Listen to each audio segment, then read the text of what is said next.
Latar belakang saya sedikit, pendidikan saya sebetulnya seorang insinyur. Saya sempat bekerja sebagai seorang insinyur, tapi Tuhan panggil untuk belajar hal baru. Jadi masih belajar. Nanti saya jelaskan aja apa yang kita lakukan saat ini. Saya sudah cukup lama mengerjakan bidang media ini, tapi saya pikir masih Bapak Ibu tahu teknologi berubah begitu cepat, media berubah begitu cepat, sehingga kita harus terus belajar. Jadi mungkin itu aja perkenalan dari saya. Harapan saya pagi ini kita semua bisa bersama-sama belajar mengenal lebih lagi apa yang Tuhan inginkan dalam kehidupan kita lewat media salah satunya.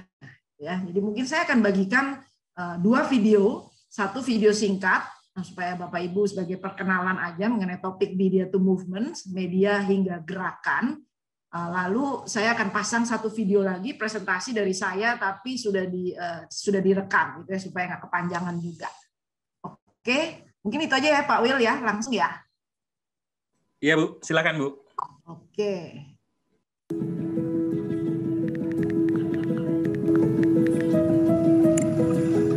People are searching for everything online. Good recipes, advice, quick fixes, and not so quick fixes. Even answers to some of life's biggest questions. As people search for answers, we want them to find gospel truth and connect with people who can disciple them. Because the reality is, people are asking whether someone is there to answer or not. God has given us digital media to share His good news with the world. Because people everywhere are already using it. That's why now is the time to leverage media to start disciple-making movements.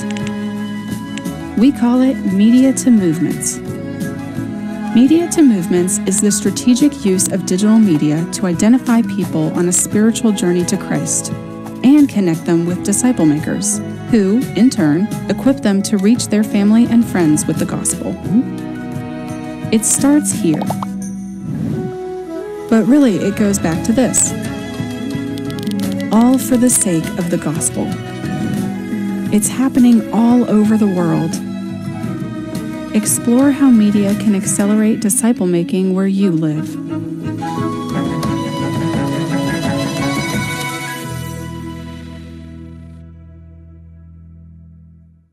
Oke, saya langsung aja dengan video yang kedua. 9 menit. Selamat datang dalam presentasi. Oke, langsung aja ya. Selamat datang dalam presentasi Media to Movements, media hingga gerakan. Kita akan mulai dengan visi, yaitu untuk melihat gerakan perintisan jemaah atau GPJ di antara suku-suku terabaikan atau STA di negeri ini. Perjalanan pribadi saya dengan STA dimulai saat diperkenalkan dengan ketidakseimbangan yang besar, di mana hanya kurang dari 1% keuangan diberikan untuk pelayanan dunia A atau STA, yang saat itu jumlahnya adalah 24% dari seluruh populasi dunia. Laporan terakhir dari Global Frontier Missions, GFM, mengatakan dunia A sudah meningkat menjadi 29%. Dan sayangnya ketidakseimbangan yang besar masih kurang lebih sama, yaitu hanya 1% keuangan dan 3% pekerja melayani di dunia A. Tapi kita juga bersyukur bahwa sudah ada banyak laporan tentang gerakan-gerakan yang terjadi di tengah banyak STA di seluruh dunia ini. Diskusi awal antara pelayanan media dan field atau lapangan dimulai tahun 2012. Sejak Januari 2014, media sudah mengirimkan COD ke field. Kemitraan ini dinamakan M13, diambil dari Matius 13, perumpamaan penabur benih. Tugas media untuk mengidentifikasi COD lewat platform online, sementara field melanjutkan tugasnya dengan melakukan pemuridaan lewat tatap muka, secara langsung, secara offline. Perhatikan istilah COD yang akan sering disebutkan. COD atau calon orang damai diambil dari Matius 10 atau Lukas 10. Teori statistik dan juga riset sosial menunjukkan bahwa ada minimal 2,5% dari masyarakat yang terbuka dan siap untuk melakukan perubahan agama. Tidak peduli betapa tertutupnya mereka.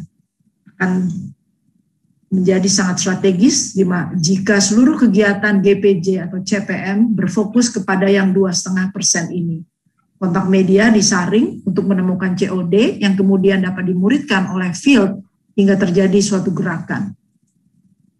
Berarti media mengidentifikasi COD bukan meyakinkan orang banyak.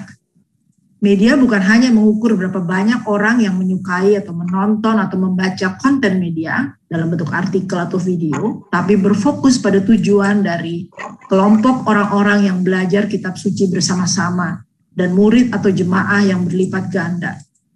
Media tradisional pada umumnya melewatkan bagian follow up, dan field tradisional juga melewatkan DNA pelipat gandaan yang dibutuhkan dari suatu gerakan.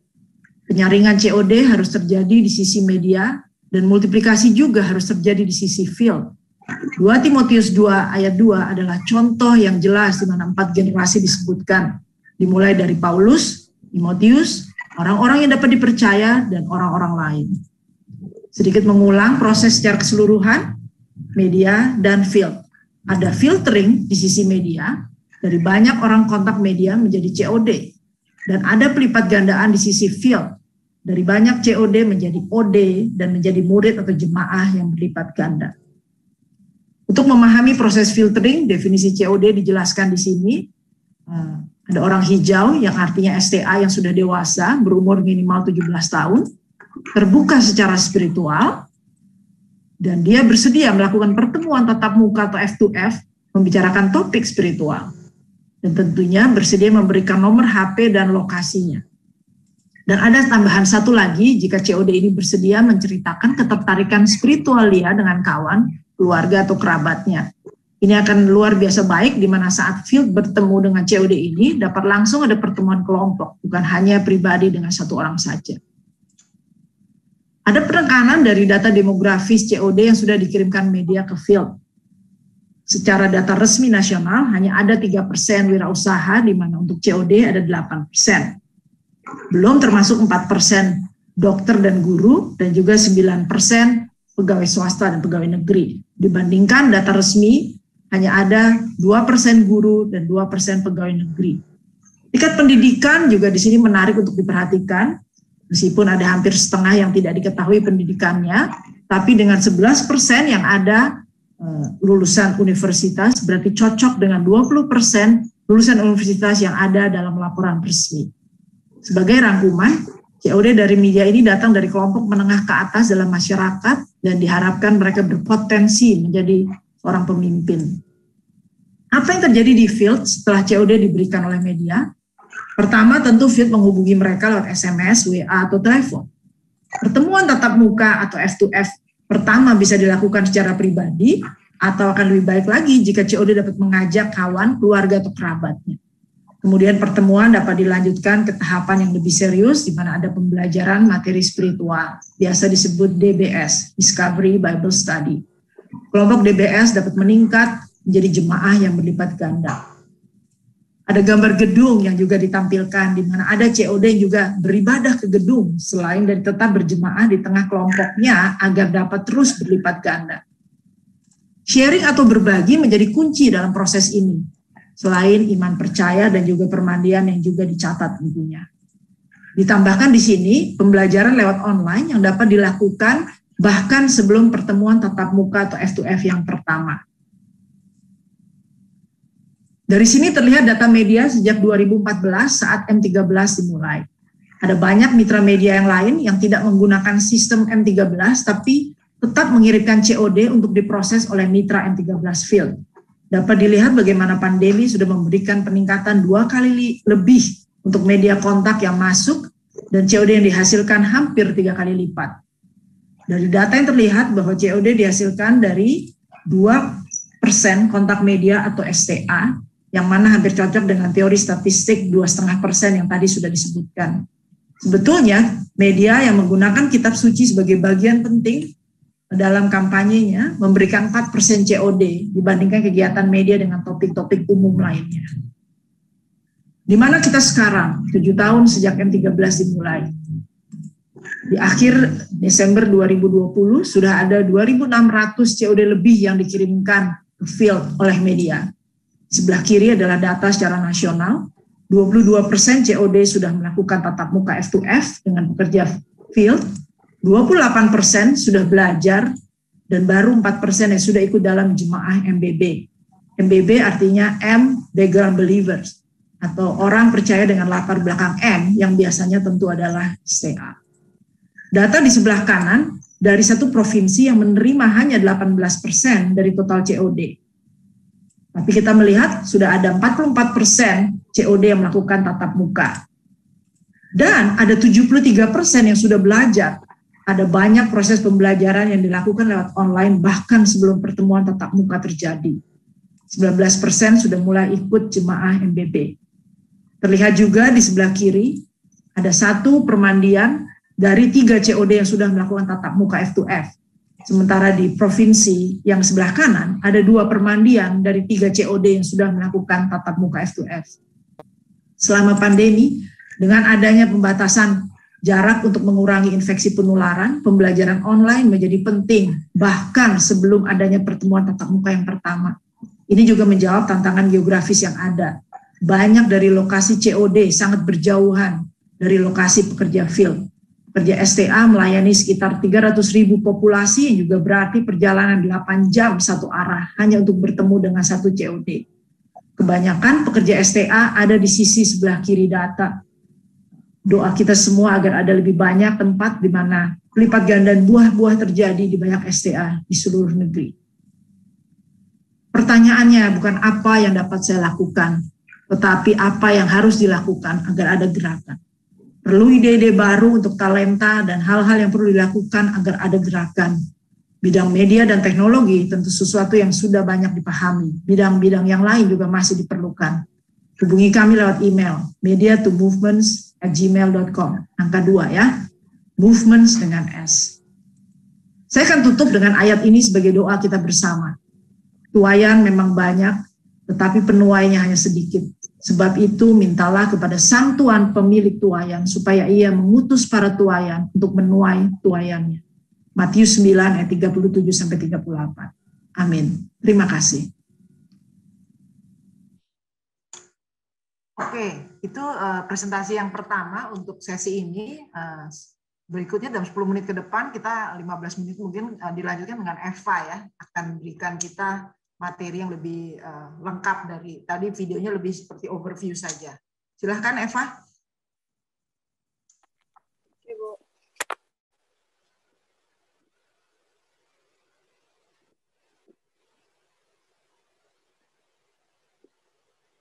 Sudah bisa lihat layar? Ya. Oke, jadi selanjutnya kenapa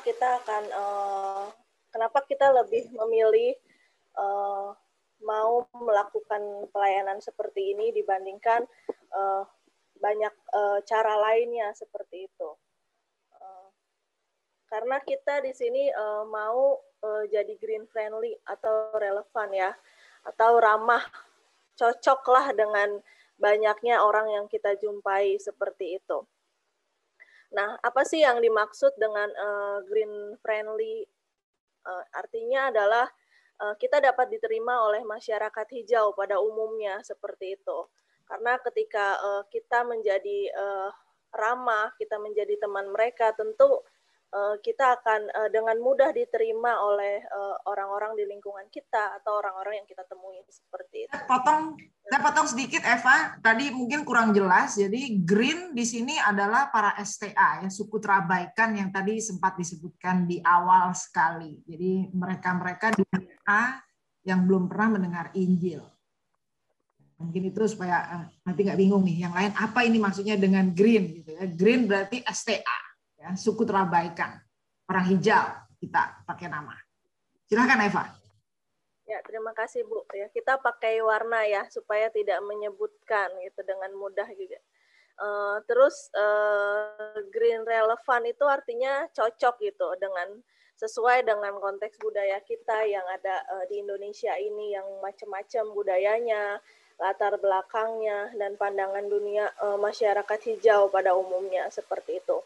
Jadi kalau kita mau melayani mereka, kita tidak bisa menjadi, saya tidak bisa menjadi Eva yang adalah kalau kita bilangnya colornya red ya, red itu artinya merah. Saya yang berlatar belakang orang ini ya, orang Kristen seperti itu. Jadi kita harus ramah gitu. Kalau saya datang kepada teman saya dan mereka kenal saya gitu, ketika saya ngobrol firman Tuhan, tentu mereka akan langsung wah gitu, berpikir yang macam-macam. Tapi karena nanti kita melakukannya di media, mereka tidak tahu siapa kita seperti itu. Jadi kita harus disebutkan di sini kita harus menjadi friendly dan relevan ketika berbicara dengan mereka. Nah biasanya karena sama halnya contohnya ketika kita berbicara dengan orang Jawa dan orang Batak, tentu ada perbedaan ya. Ketika ngomong dengan orang Jawa tuh kita pasti harus lebih sopan, lebih ramah, berbeda dengan orang Batak yang terkenal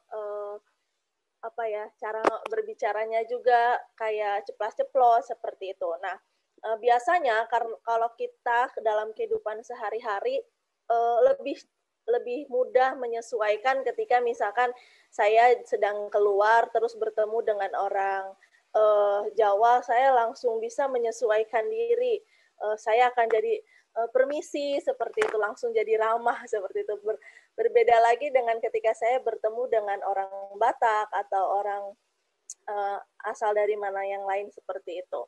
Nah, mungkin dalam kehidupan kita sehari-hari, contohnya dalam kehidupan kita sebagai orang percaya, kita sudah justru terkadang jadi lebih sulit nih masuk karena kita sudah terbiasa dengan lingkungan orang-orang sekitar kita yang adalah orang-orang red seperti itu. Nah, kalau kita bertemu dengan bukan berbicara tentang color ya, warna, kita akan lebih cepat dibandingkan ketika kita berada di tengah-tengah, kita berbicara dengan orang-orang membawa warna kita itu. Nah, Bapak Ibu, saya ingin bertanya, kira-kira apa yang Bapak Ibu lihat ketika, apa yang Bapak Ibu pikirkan ketika melihat dua gambar ini? Kita boleh ngobrol, boleh di-unmute supaya ada suara. Bentar ya, saya unmute dulu ya. Oke, silakan kalau Bapak Ibu yang mau menjawab, sudah bisa meng-unmute diri sendiri. Kira-kira apa yang ada di pikiran Bapak Ibu ketika melihat dua gambar ini?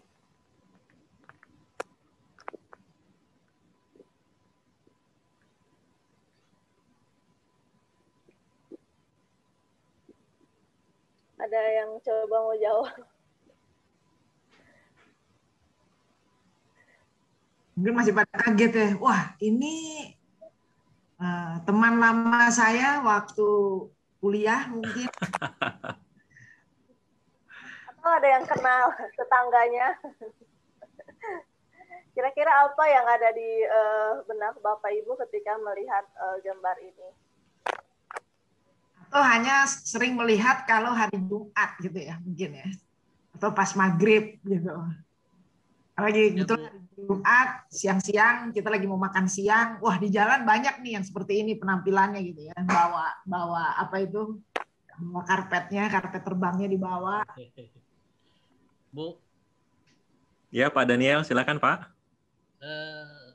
Gambar ini memang menunjukkan mereka berbeda dengan kita, tetapi mereka adalah sama ciptaan Tuhan, yang mungkin Tuhan juga menyayangi mereka. Yang kita belum tahu endingnya seperti apa.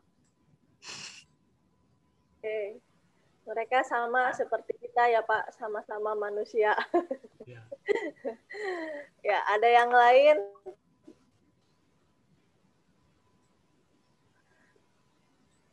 Waktu dulu pertama kali saya lihat gambar ini, saya bilang mereka adalah orang yang taat dalam beragama, taat dalam beribadah. Kalau dilihat dari gambar ini ya. Ada yang lain?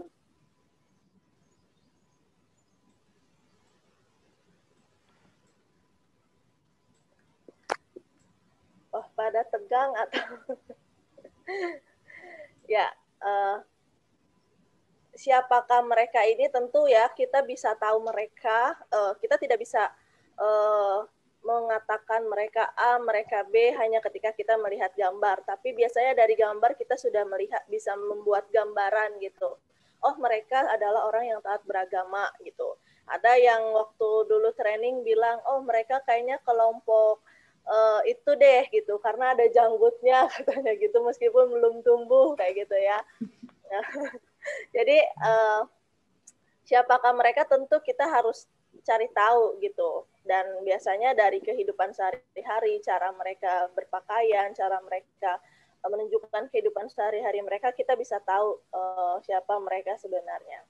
Nah, apa sih yang menjadi keunikan media follow up atau yang sering kita sebut nanti ke depannya akan ada kata filtering.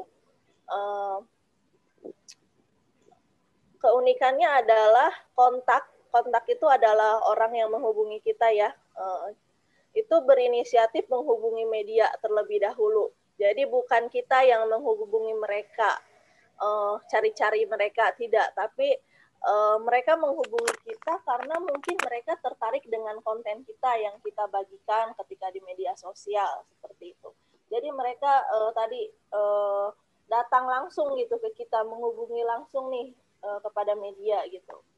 Terus kontak dapat menggunakan identitas semu. Jadi ada yang nanti akan kita temui nih, mereka bisa mau jadi siapa aja yang mereka mau gitu. Mereka mau jadi seperti orang yang sepertinya terlihat taat dalam agama gitu. Dari kita bisa lihat dari cara mereka ngomong, cara mereka memberikan pendapat seperti itu. Terus kontak bebas mengungkapkan pendapat atau pemikiran tanpa resiko ya. Ketika mungkin kita ngobrol langsung dengan orang ketika memberikan pendapat itu kayak ada rasa-rasa takut nih. Tapi karena dilakukan di media, mereka berpikir mereka nggak tahu kok siapa saya gitu. Bahkan mereka nggak bisa cari saya seperti itu. Jadi mereka bebas aja gitu tanpa resiko. Terus komunikasinya itu bukan spontan gitu kan, berbeda dengan ketika kita teleponan atau tatap muka gitu.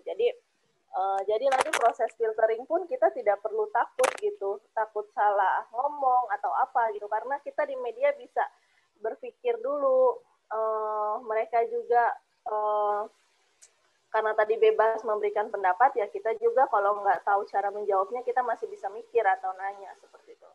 Nah, kontennya atau caranya itu kita bisa beraneka ragam ya, pemberitaan kabar baiknya. Tadi mau yang langsung atau langsung ketika kita memberitakan Injil langsung, misalkan Isa Al-Masih adalah juru selamat gitu. Tapi ada yang dari topik ringan, topik berat dan ringan seperti itu. Jadi macam-macam.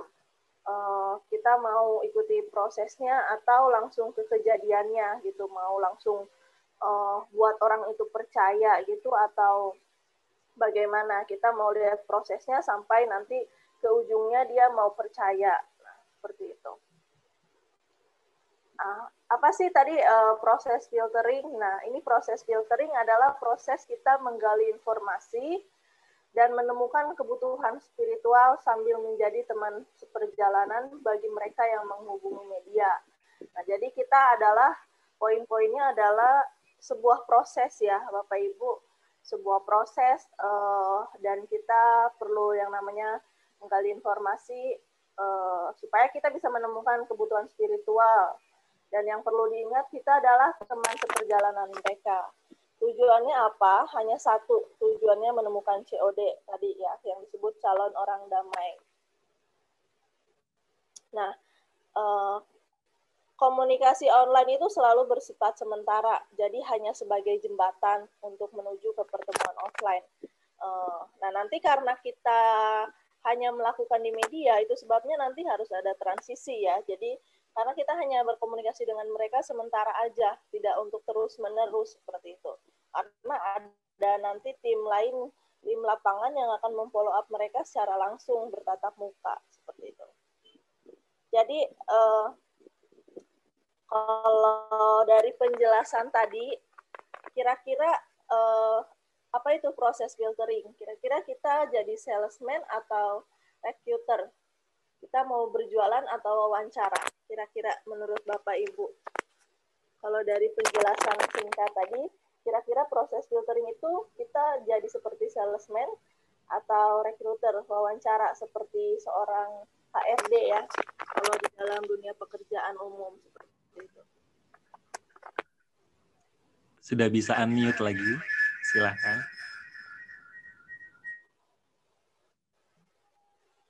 Ada yang coba mau jawab? Saya coba menjawab, Bu. Itu kita wawancara. Wawancara. Kenapa Bu wawancara, Bu? Karena kita mau mendapatkan lebih banyak tentang keberadaan mereka. Supaya kita bisa tahu lebih banyak tentang mereka. Ya, karena kita mau cari tahu lebih banyak tentang siapa orang yang berkomunikasi dengan kita, kita harus bertanya ya. Kalau salesman itu berbeda, berjualan biasanya dia datang bawa produk, bawa sesuatu, dia jelasin terus dari A sampai Z sampai kita sepertinya ada di titik. Jadi ujung-ujungnya mau nggak nih barang ini gitu kan? Nah, karena kita bukan mau berjualan, kita tidak perlu berusaha menjelaskan dari A sampai Z. Jadi kita hanya cukup dengan bertanya, wawancara ya. Nah, itu juga balik lagi keunikannya kita dengan yang lain gitu. Mungkin kalau dalam kehidupan sehari-hari Bapak Ibu atau saya pun lebih banyak sering mendengar yang lebih ke konseling ya gitu. Tujuannya adalah ujung-ujungnya nanti mau nggak kamu percaya kepada Yesus atau Isa Al-Masih seperti itu. Nah, tapi kita tidak seperti itu. Karena kita bukan jualan, kita juga nggak perlu yang namanya persuasi atau mempengaruhi. Bahkan mempengaruhi dan meyakinkan bahwa kepercayaan kita nih yang paling oke dibanding yang lain, ini yang benar, tidak perlu gitu. Jadi kita hanya perlu di dalam proses filtering itu mengidentifikasi dan menggali lebih banyak tadi lawan bicara kita dengan memberikan pertanyaan-pertanyaan sederhana, bahkan pertanyaan-pertanyaan spiritual yang mungkin secara tidak langsung bukan seperti pertanyaan spiritual gitu. Nanti ada contohnya di belakang. Jadi kita filtering itu bukan jadi salesman ya atau berjualan. Kita mau jadi recruiter dengan bertanya kepada orang yang sedang ngobrol dengan kita. Nah, ada 4 tahapan filtering di dalam media ini yang sering kita sebut P4. Yang pertama adalah pertalian, itu di mana kita mencari data umum kontak seperti itu. Orang yang sedang komunikasi kita cari nih data demografisnya. Nah, di sini kita harus menjalin hubungan dan membangun kepercayaan seperti itu. Bisa dengan cara kita bertanya gitu. Kalau kita baru kenal dengan orang kan kita nggak mungkin langsung bertanya A sampai Z seperti itu. Jadi pertalian ini proses di mana kita berkenalan dengan mereka dan membangun kepercayaan supaya orang yang berkomunikasi dengan kita atau kontak itu mau terbuka terus-menerus sampai ke P kedua, P ketiga, dan P keempat seperti itu. Nah, yang P kedua adalah di sini sering kita sebut sederhananya mengerti situasi kontak seperti itu. Kita menemukan situasi dan menguji ketertarikan. Kita harus tahu siapa kontak, color-nya tadi dia warnanya itu dia benar-benar green atau ternyata dia sama seperti kita red gitu. Kita juga bisa menemukan personanya. Dia ini kira-kira datang dengan masalah apa seperti itu. P3 yaitu pengalihan atau bisa disebut juga kita sering sebut penginsapan. Menguji ya ketertarikan dan mendampingi perjalanan spiritual kontak tersebut. Sampai nanti terakhir adalah pemindahan atau proses transisi. Tadi yang saya bilang, karena komunikasi online itu hanya bersifat sementara, jadi bukan terus-menerus. Perlu adanya transisi. Kita di situ menggiring mereka, membawa mereka sampai mereka mau ke pertemuan offline. Nah, kita butuh nomor handphone dan lokasi mereka. Nah, ini ada penjelasan sedikit dari contoh aja, Fah. Waktunya, mungkin nanti kalau ada pertanyaan bisa lebih. Ya, jadi ini contoh pertanyaan bagaimana kita membangun pertalian atau kepercayaan dengan mereka. Pertanyaan yang bisa dipakai gini, mulai dari tanggapan atau komentar kontak tersebut. Terus Bapak Ibu bisa baca ya, kita mencari kesamaan atau persetujuan dan berusaha berempati gitu. Menanyakan kabar. Terus kita memberi informasi lebih lanjut tentang color itu. Kalau kita mau tahu mereka colornya apa ya, kita bisa nanya dengan kegiatan mereka, bisa hari Minggu ngapain aja, atau bisa lihat dari Facebook seperti itu. Membahas isu-isu yang hangat, sedang hangat, mungkin seperti sekarang bencana gitu. Nanti sampai ke 4C ya, ada cerita umum, cerita dia, cerita saya, cerita Isa Al-Masih atau TJT seperti itu. Jadi biarkan mereka, kita bisa masuk dari cerita umum, cerita dia nih lagi menghadapi apa, sampai nanti kita giring mereka ke cerita kitab suci. Nah, ini yang P2, penemuan dan pengalihan. Fah, dilewat aja, Fah. Udah waktunya sudah terlambat sekali soalnya. Mungkin bisa nanti. Contoh-contohnya nanti ya. Maaf ya, Bu. Bapak Ibu, presentasi nanti akan kami bagikan, jadi nanti Bapak Ibu bisa lihat lagi, baca lagi lebih detail, gitu ya. Jadi mungkin ini waktunya sudah agak mepet, udah kelewat juga. Jadi mungkin Eva akan langsung berikan contoh-contoh aja dari beberapa halaman media yang bisa digunakan. Langsung ke contoh halamannya aja, Eva. Mungkin nggak usah semua juga ya, Eva.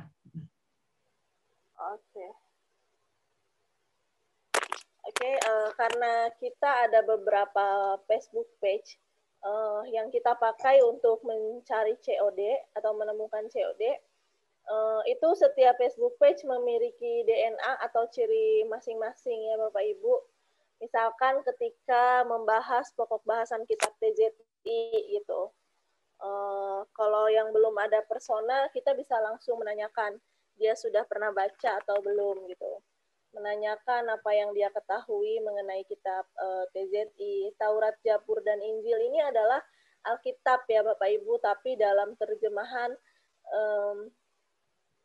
sehari-hari atau seleber lah ya. Itu. Terus menanyakan kontak gemar baca kitab suci gak, seperti itu. Mengajak mereka membaca kitab TJT ini, karena kita ada aplikasi dan ada webnya, kita bisa langsung berikan itu kepada mereka. Terus kita bisa tanyakan firman Allah yang paling berkesan dalam hidup, seperti itu. Berbeda dengan mereka yang sudah ada persona gitu kan, kita sesuaikan template-nya. Kalau mereka mau belajar kitab terdahulu, berarti yang dibahas adalah kitab TJT itu, gitu. Dengan harapan nanti misalkan kalau berbeda lagi, mereka mau bahas tentang puasa, berarti yang dibahas tentang pengalaman puasa. Jadi harus sesuai dengan topik, supaya mereka tidak merasa, oh tidak nyambung yang ngomong dengan media ini, gitu. Nah, terus kita juga ada, kalau bahas tentang TV channel, kita bisa menanyakan pernah nonton nggak, terus kita bisa kasih link juga, menginformasikan link-link yang bisa mereka akses untuk bisa menonton film-film yang ada di TV channel tersebut gitu. Nah, ini karena lebih umum, kita bisa dengan pertanyaan sederhana, misalkan bertanya tentang iman, takwa, menjadi umat berkenan di hadapan Allah, seperti itu. Nah, jadi misalnya kalau mereka sudah ada persona, kita mau bahas tentang jalan lurus, berarti yang dibahas tentang jalan lurus gitu. Kalau tentang dosa yang sulit dihindari, berarti kita bahas dosa yang bagaimana kita melepaskan diri dari dosa, seperti itu. Ada juga yang dari film keren. Mimpi aja, Fah. Langsung ke mimpi. Oke, kita juga ada pokok bahasan mimpi gaib ya. Jadi kalau mereka enggak spiritual, kita bisa tanyakan hal-hal sederhana, misalkan dengan kehidupan pribadi mereka, pernah mendapatkan mimpi atau tidak, terus pengalaman mimpi mereka. Kadang ada yang berulang-ulang mimpinya seperti itu, pernah mengalami mimpi buruk atau mimpi neraka. Baru nanti kita arahkan kepada pokok bahasan bagaimana Allah bisa berbicara melalui sebuah mimpi seperti itu. Nah, kalau dia mimpi sosok bercahaya, berarti kita bahas mengenai Isa ya, pernah menampakkan diri kepada waktu dalam perjalanan kemana itu, nanti kita bisa bahas ke sana gitu, waktu Isa menampakkan diri dengan wujud cahaya putih terang. Seperti itu. Jadi Bapak Ibu, filtering adalah komunikasi ketika kita menggali informasi siapa mereka gitu. Jadi kita tidak perlu takut, saya kan tidak tahu, saya tidak bisa Islamologi atau lain sebagainya. Jadi proses filtering itu kita tidak perlu jadi seorang teolog, tidak perlu harus sekolah teologi atau pandai berapologetika gitu. Karena pada dasarnya contoh 5 cara mengalihkan, cara menjawab ini biasanya dari segi kita berlogika saja juga sudah cukup seperti itu. Contohnya ada orang yang bilang TZI atau Taurat Zabur Injil dipalsukan, ya bisa dengan jawab ini aja yang nomor 1. Saya pribadi percaya bahwa Allah itu Maha Kuasa gitu. Jika Allah Maha Kuasa, apakah mungkin Allah tidak bisa menjaga kesucian firman-Nya dari orang-orang yang tidak bertanggung jawab gitu. Nah, kita bisa cari tahu. Dia tahu dari mana kalau kitab-kitab Allah itu sudah dipalsukan. Sudah pernah coba baca langsung atau belum gitu. Jadi di sini tidak ada ya menjelaskan atau berapologetika, tapi lebih ke kayak logika aja. Kan Allah itu Maha Kuasa gitu. Masa sih perkataan atau firman-Nya itu dirubah-rubah sama seorang manusia atau orang yang nggak bertanggung jawab seperti itu. Jadi ini 5 contoh bagaimana kita menjawab ketika mereka bilang TJT sudah dipalsukan seperti itu. Kita bisa bertanya dari mana mereka tahu, sudah pernah baca atau mengkaji secara dalam belum gitu. Kita bisa juga pakai ilustrasi ini ketika tersesat di hutan.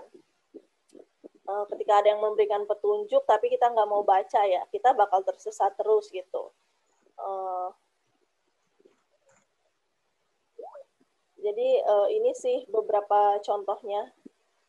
Nanti ketika dibagikan Bapak Ibu bisa baca lebih lanjut. Oke, terima kasih Eva. Jadi ini tadi cepat aja dari bagaimana kita melakukan pendekatan atau mulai berkomunikasi dengan orang STA.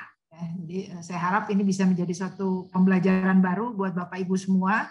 Tadi memang cepat aja, tapi nggak masalah, nanti materi akan kita bagikan supaya Bapak Ibu bisa pelajari lebih lanjut lagi. Oke, Bapak Ibu, sekali lagi selamat datang di sesi kedua untuk Mission Perspektif kita pada hari ini. Dan sekarang kita akan mulai. Saya serahkan langsung ke Bu Elty. Silakan, Bu. Ya. Selamat pagi semuanya, sudah minum kopi, sudah makan pisang goreng. Jadi memang hari ini saya harap mungkin ada yang agak kaget gitu ya. Jadi memang bentuknya ini seperti gabungan ya, seminar, tapi juga training, tapi juga nanti saya akan berikan sedikit praktek aja nih, contoh gitu ya. Nanti makanya nanti Angel akan bantu kita juga.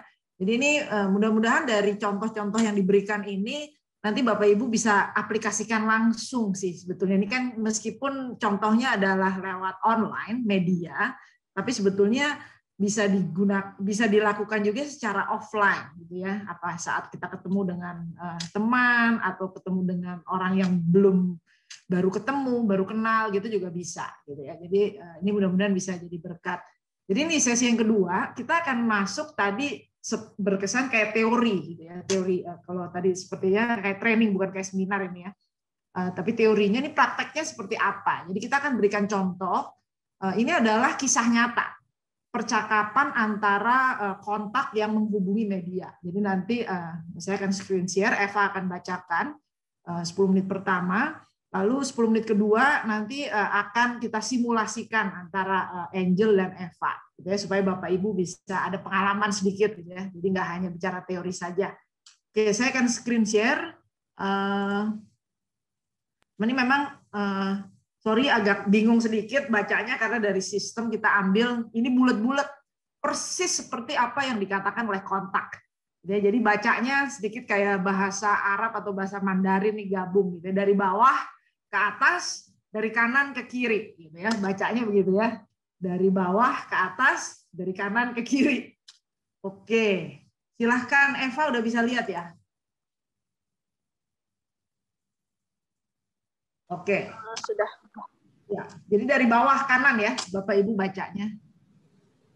Mungkin yang baca Mandarin udah lebih terbiasa. Baca dari bawah ke atas, kanan ke kiri. Oh, tapi kalau Mandarin kiri ke kanan ya. Oke, Eva. Oke, saya Bapak Ibu bisa baca juga, tapi saya bacakan aja biar jelas ya. Jadi pertama ini saya kasih tahu Joko Laras adalah kontaknya ya. Nanti kalau kayak di luar itu kayak filterer 3 agent itu adalah filterernya, orang medianya ya. Pertama kali itu Joko Laras itu di sebelah kanan bawah itu dia masuk memberikan komentar hidup itu hidup untuk ibadah guys katanya gitu. Sepertinya dia masuk dari ads yang tentang ibadah atau seperti apa seperti itu. Baru ada M13 Start di situ filterer juga yang membantu untuk memberikan jawaban pertama. Dia kasih jawaban terima kasih sudah mengunjungi Kitab TJTI. Di situ ada salam sapa, ada menanyakan kabar.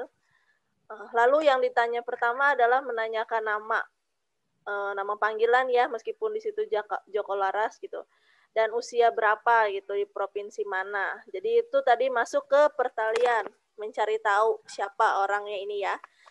Terus dia kasih tahu namaku Suka, tinggal di Klaten, Jawa Tengah.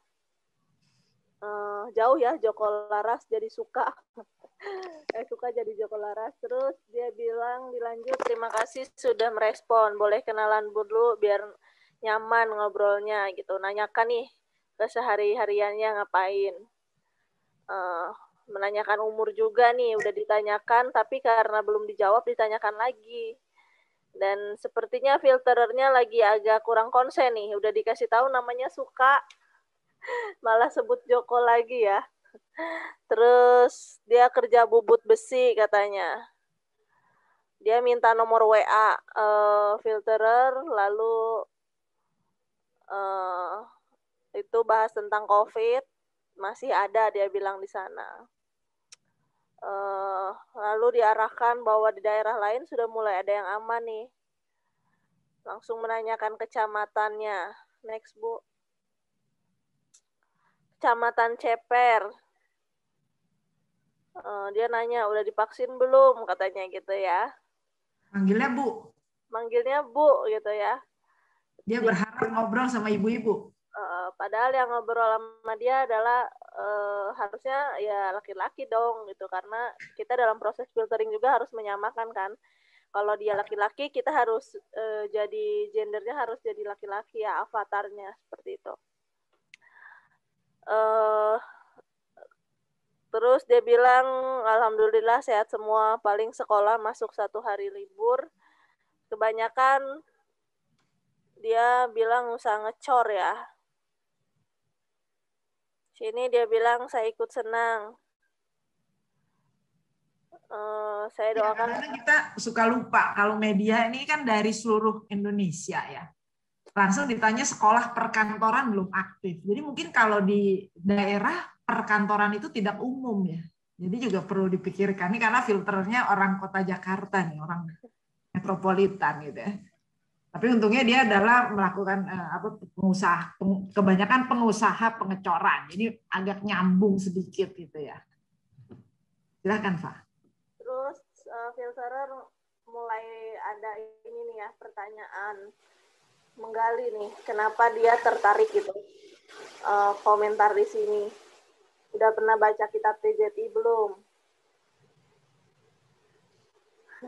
Dia bilang belum, karena kamu kasih pertanyaan kepadaku katanya, makanya aku terus komen gitu kan. Baru diajak, tertarik gak untuk mengkaji kitab TZI seperti itu dia bilang makasih doanya. Lalu dia bilang tertarik untuk menambah pengetahuan. Baru dijelaskan ya, di situ ada kasih penjelasan kitab TZI dari Filterer. Lalu diarahkan juga kepada kisah Isa Al-Masih dengan seorang pemuda kaya. Dia udah mulai berbagi nih, mau melihat ketertarikannya. Tapi dari setiap pesan yang dikirimkan oleh media itu, Filterer pasti harus wajib ya memberikan pertanyaan supaya ada komunikasi lanjutan seperti itu. Dari kisah pemuda kaya yang dibagikan, Filterer nanya, udah pernah dengar belum? Bertanya nih kesimpulan atau hikmah yang didapatkan dari cerita tersebut apa. Next, Bu.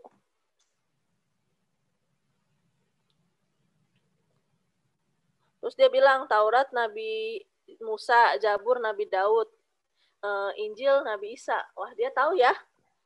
Dia tahu nih. Terus dia bilang pemuda cinta duniawi, cinta akhirat daripada surga. Bener tuh kan? Dia nyambung nih, dikasihkan kisah pemuda kaya, dia nyambung gitu. Itu berbicara tentang pemuda yang cinta duniawi gitu dan cinta harta daripada surga gitu. Nyambung ya, dikasihkan kisah itu. Terus dikasih jawaban lagi, tepat sekali Pak Jokowi gitu. Pak Jokowi. Karena Joko saya jadi kebayang Pak Jokowi ya. Dalam kasus pemuda kaya ini dia sebenarnya sangat salah ketika meninggalkan Isa Al-Masih dan malah memilih menyimpan hartanya gitu kan, dia jelasin tuh. Padahal sesungguhnya harta yang abadi adalah di dalam diri Isa Al-Masih itu sendiri. Terus habis itu dia mulai ini nih kasih kayak apa ya, yang menarik gitu. Wah, saya ingin sekali bantu Pak Joko untuk mengetahui hal ini lebih dalam. Hanya saja terbatas jarak yang jauh. Nah, ini tadi mulai udah mulai memposisikan diri nih bahwa komunikasi ini harus sampai di sini gitu sementara. Karena nggak akan terus-menerus ya. Terus dia bilang saya punya teman nih di sana. Nanti saya bisa kenalin sama Bapak. Jadi bisa saling bertemu, berdiskusi, ngobrol, dan belajar banyak. Dan kalian juga bisa menjalin silaturahmi untuk bisa atur waktu dengan baik. Bagaimana Pak Joko, bersedia enggak? Terus dia bilang siap. Karena mungkin dia telat balas, dia minta maaf tuh. Baru Filterer bilang, siap Pak, kalau boleh saya minta nomor telepon Pak Joko ya, yang aktif. Biar cepat teman saya bisa hubungi. Tadi ya, kalau mau F2F kita harus tahu nomor handphonenya gitu. Baru dikasih nomor handphonenya, baru selalu ada pesan penutup gitu. Supaya orang ini merasa setelah dapat nomor handphone hilang begitu aja gitu. Tapi ada pesan penutup gitu. Biasanya bersifat doa atau membagikan ayat kitab suci, dan memberitahukan bahwa nanti temannya yang di sana akan segera menghubungi seperti itu. Nah, yang di atas itu ada ringkasan gitu ya, ringkasan COD. Nah, biasanya ketika sudah jadi COD itu kita buat ringkasan supaya mempermudah nanti teman-teman di lapangan memfollow up-nya gitu. Jadi ringkasan COD itu diambil dari percakapan itu sendiri, tapi dengan bahasa kita, dengan tidak merubah arti percakapannya, atau selama komunikasi itu nggak ada yang dihilangin gitu, dan nggak ada yang ditambah dilebih-lebihkan gitu. Jadi lebih ke kayak poin penting ini, mulai dari mana dia masuk sampai apa yang udah dibahas dan sampai terakhir dia mau ngapain, itu biasanya sih. Ini contoh yang nyata gitu loh, terjadi antara Filterer Media dan kontak dari tadi yang mau belajar kitab TJT. Ini kita lihat, jadi tanggalnya juga ini aktual gitu ya, tanggal 3 Februari. Kita lihat ya, mulainya dia ngobrol sejak kapan? 1 Februari. Jadi ini termasuk salah satu yang cukup cepat. 3 hari sudah bisa selesai. Nggak semuanya seperti itu ya, Bapak Ibu ya. Nah, tapi ini jadi contoh sekali lagi, tadi kalau Bapak Ibu lihat yang dibagikan di awal, pada waktu kita bertemu dengan banyak orang, gitu ya, ingat gambar yang warna-warni, itu harus selalu ada proses filtering. Nah, jadi mungkin itu yang menjadi kata kuncinya adalah terjadilah suatu proses filtering sehingga pada waktu Bapak Ibu ketemu dengan banyak teman-teman di luar sana, apakah yang baru bertemu atau yang sudah lama, itu prinsip 2,5%, prinsip identifikasi ini dilakukan. Gitu ya. Jadi jangan, wah kalau saya ketemu sama siapapun harus saya paksakan gitu ya. Nah, jadi itu yang perlu diperhatikan. Lalu juga prinsip 2,5% ini sama seperti bunga ya. Jadi kalau Bapak Ibu lihat bunga itu kan nggak bisa dipaksa mekar gitu ya, nggak bisa dipaksa. Tapi ada waktunya.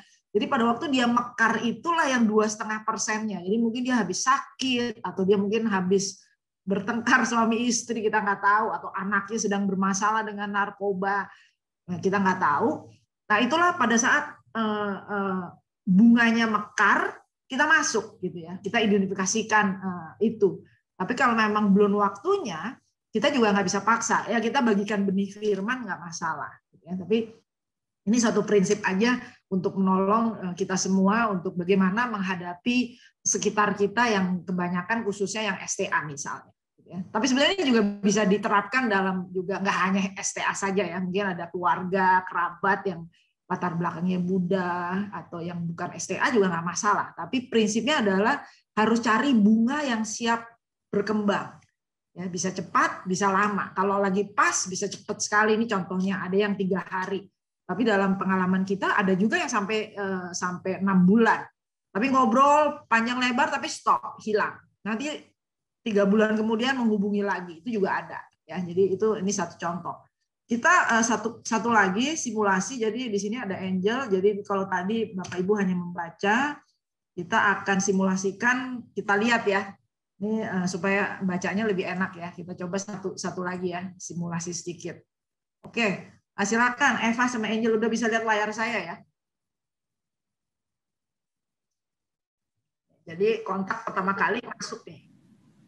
Oke, Angel, Eva, silakan. Dan ini juga nggak hanya online ya Bapak Ibu ya, sebenarnya bisa dilakukan juga secara offline. Ini contoh aja. Oke. Silakan Angel. Angel akan jadi kontak, aku akan jadi filterer ya. Oke.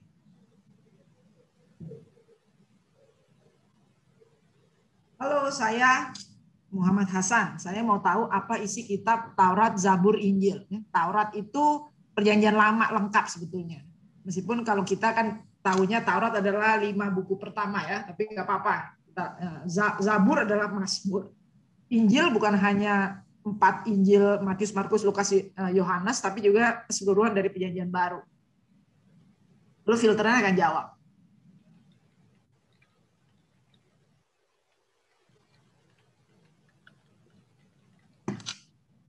Silakan Eva. Aku udah mulai ngetik, nggak jalan ya? Ya, belum keluar. Oh, nggak kelihatan, Fah. Harus di-enter kayaknya. Harus udah enter dulu ya, Bu? Harus udah enter ternyata. Oke, saya ketik dulu ya.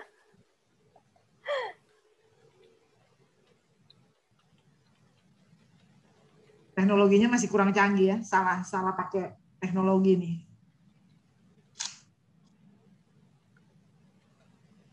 Nah, kita pakai Google Doc, kalau screen share saya malah bisa ya. Separuh di-enter dulu aja, Pak, kalau enggak. Oke. Baru diselesaikan lagi.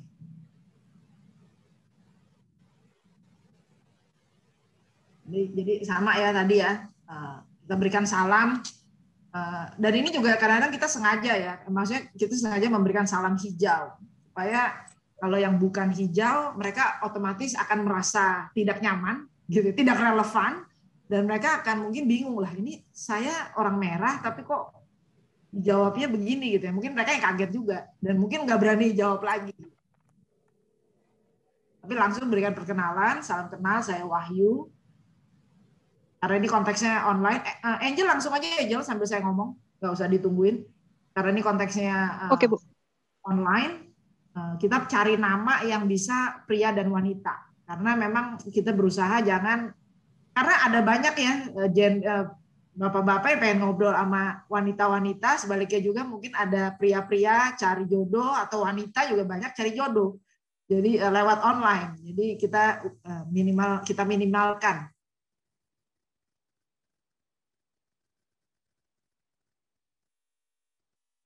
Mungkin kalau sambil ketik separuh langsung di enter dulu baru diketik lagi sih kalau mau kelihatan apa yang sudah diketik, Pak.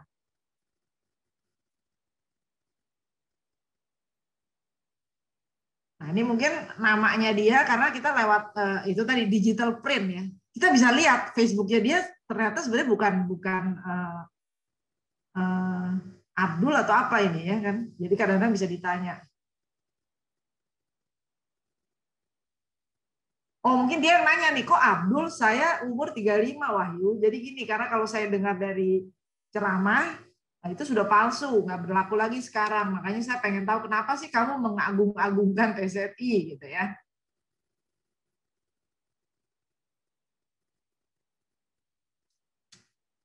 Nah, filterer kan pakai nama Abdul karena melihat dari Facebooknya sebetulnya. Tapi ternyata salah. Jadi banyak orang juga waktu mereka membuat Facebook, namanya sengaja pakai nama samaran. Tadi sudah disebutkan juga. Tapi karena mereka menyamar juga, mereka jadi lebih nyaman ngobrol sama kita. Gitu ya. Oke, silahkan.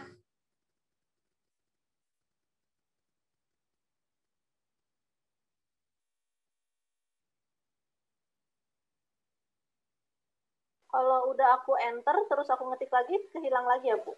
Enggak. Oh, oke.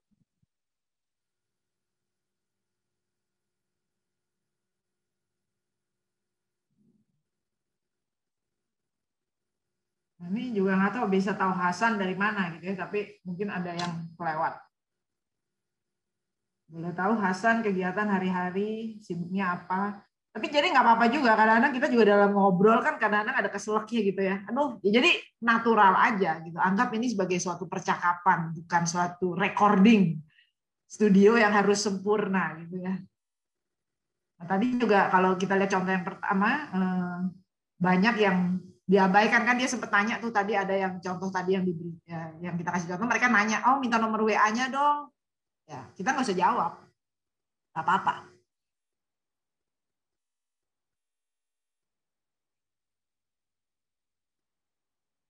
Nah, di sini kan ditanya nih, tinggal di mana? Kalau menurut Hasan sendiri bagaimana? Apakah mungkin kitab suci Allah ada masa berlakunya? Itu karena itu kan salah satu yang mereka. Jadi ini lebih sifatnya informasi yang mungkin kita perlu tahu gitu ya. Jadi tapi kita nggak perlu menjadi yang tadi Eva katakan, nggak perlu menjadi teolog, harus ikut sekolah STT atau menjadi apologet, ikut seminar apologetika atau ambil kelas Islamologi gitu ya. Tapi tetap ya kita perlu belajar memahami tadi untuk bisa relevan, untuk bisa cocok kita harus tahu, kenal dengan mereka secara umum. Ya, jadi mereka percaya bahwa sudah expired TZI itu, yang berlaku kitabnya mereka yang terakhir gitu ya.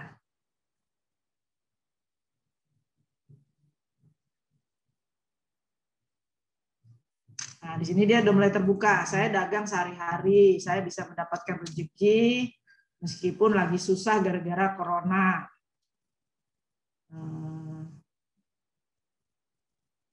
Saya dan dia bicaranya cukup rohani nih. Jadi dia percaya bahwa dia diridhoi, diberkati Allah ya. Saya sih ikut kata pemimpin yang mereka saja gitu ya. Tapi saya juga penasaran, bener nggak sih? Nah ini kan dia mulai menunjukkan nih bahwa dia, teman ini umum bahwa kalau orang hijau itu hanya mendengarkan apa katanya. Jadi mereka tidak terbiasa untuk mencari kebenaran. Oh, tapi dia bicara sudah disempurnakan. kan. Dan dia juga cara ngobrolnya juga enak ya, dia nggak langsung ada yang mungkin Bapak Ibu sering dengar, oh mereka tuh benci sama orang merah. Nggak juga sebetulnya. Ya mungkin ada gitu ya, yang kita biasa tonton di TV atau di berita. Tapi lebih banyak yang enggak sebetulnya.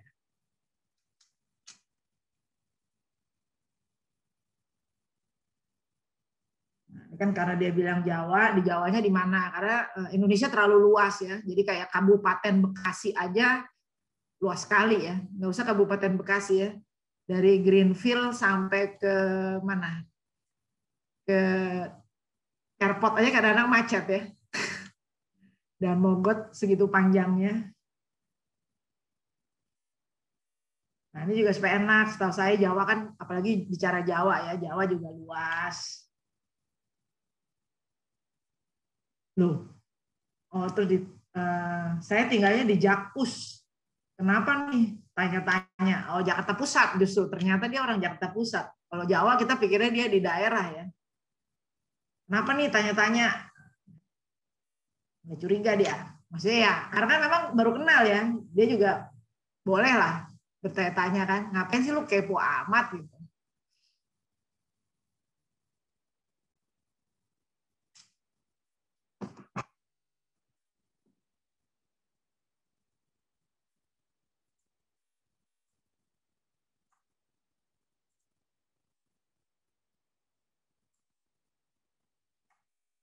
Yuk, Angel, Eva.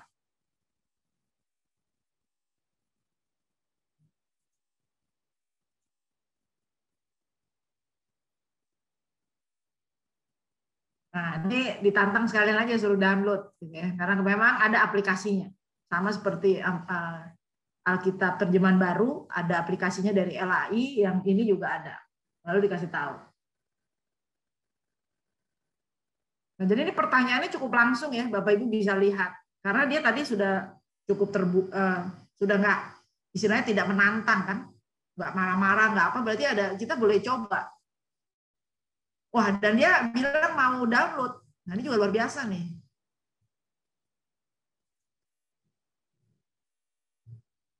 Ada juga yang bilang saya nggak bisa download, atau saya tidak mau. Jadi memang beda-beda. Tapi itulah tujuannya dari filtering ya. Kita mencari nih, mencari tahu dia sebetulnya bunganya lagi mekar atau enggak. Hatinya sudah Bapak siapkan belum untuk menerima kebenaran.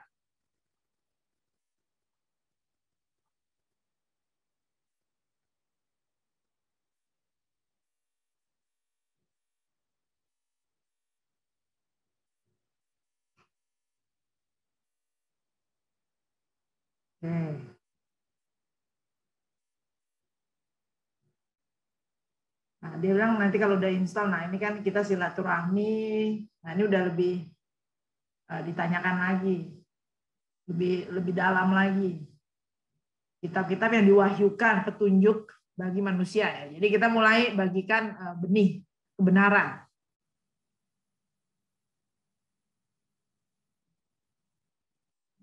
Nah, ini jawab, nggak keberatan kok, tapi dia belum download ya. Banyak ya orang asbun juga ya. Tapi saya sih cuma mau tahu Isa itu seperti apa gitu ya. Kenapa orang Kristen mengagung-agungkan Isa? Kalau nah ini cukup menarik, ini kontaknya sangat cukup paham teologi gitu ya. Bicara Tuhan, bicara Nabi gitu. Oke, Eva, Angel, silakan.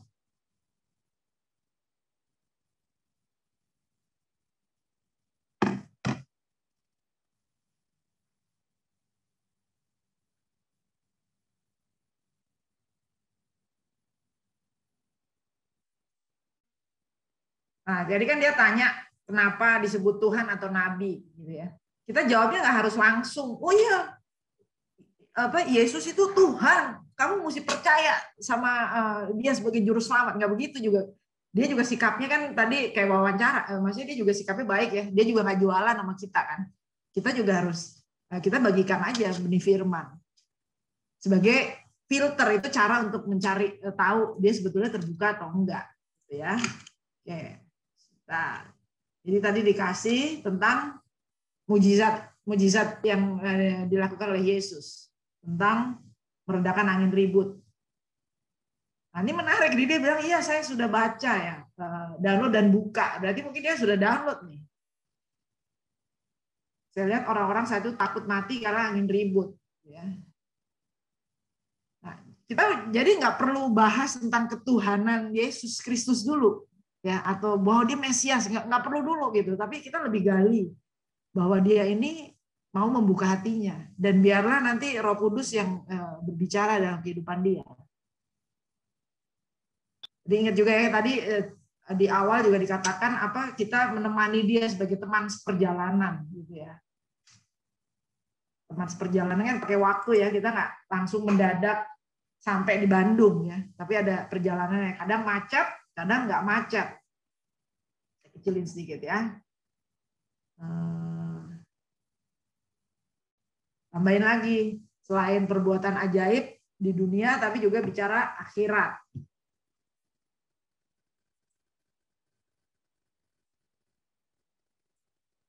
Sorry. Oke. Kira-kira hikmah apa? Nah, baru ditarik lagi lebih dalam lagi. Wah, kalau udah percaya, sudah percaya dengan kehidupan apa kejadian mujizat Isa, mujizat Yesus, berikutnya apa dari segi akhiratnya? Nah, jadi kita nggak perlu, jangan langsung masuk ke Yesus sebagai Tuhan dan Juru Selamat, tapi lebih nanti Bapak gimana akhiratnya? Udah pernah mikirin nggak? Dia jawab nih, jujur aja nih Mas Wahyu, saya baru dengar kisahnya. Jadi saya kagum melihat kisah Isa, bisa melakukan hal luar biasa. Seperti itu. Dia bilang ini jawab mengenai jelas pernah lah ya. Maksudnya bicara tadi karena ditanya tentang akhirat kan. Justru itu wajib karena masa kita orang beragama tidak memikirkannya. Dia ngomong, saya masih takut. Lagi kehapus ya?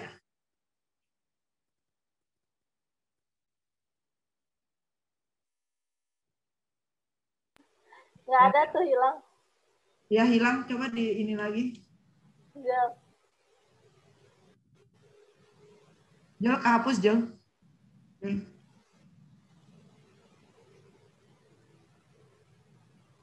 Karena saya masih takut karena banyak dosa. Oke, ini salah kopas ya. Oke.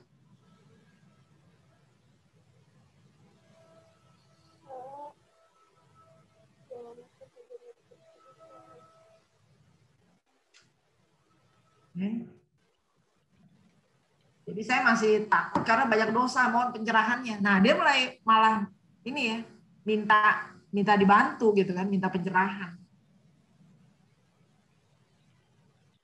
Nah, ini sekarang gimana? Setelah diminta pencerahan, apa kita langsung gitu? Wah, ya berarti Bapak Hasan harus langsung percaya? Enggak begitu juga ya.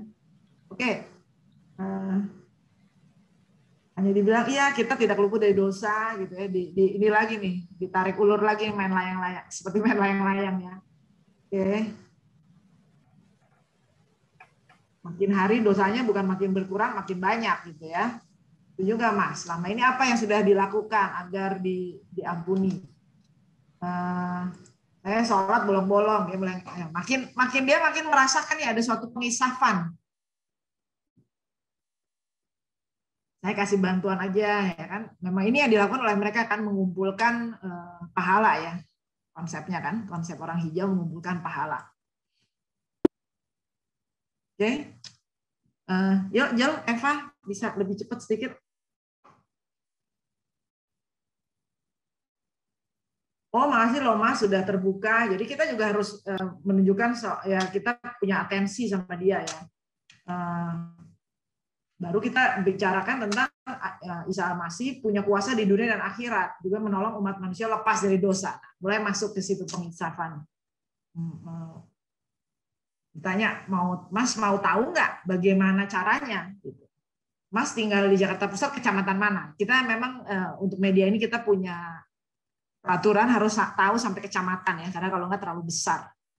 Kalau Jakarta Pusat mungkin masih lumayan, tapi kalau di daerah kecamatan pun bisa besar sekali.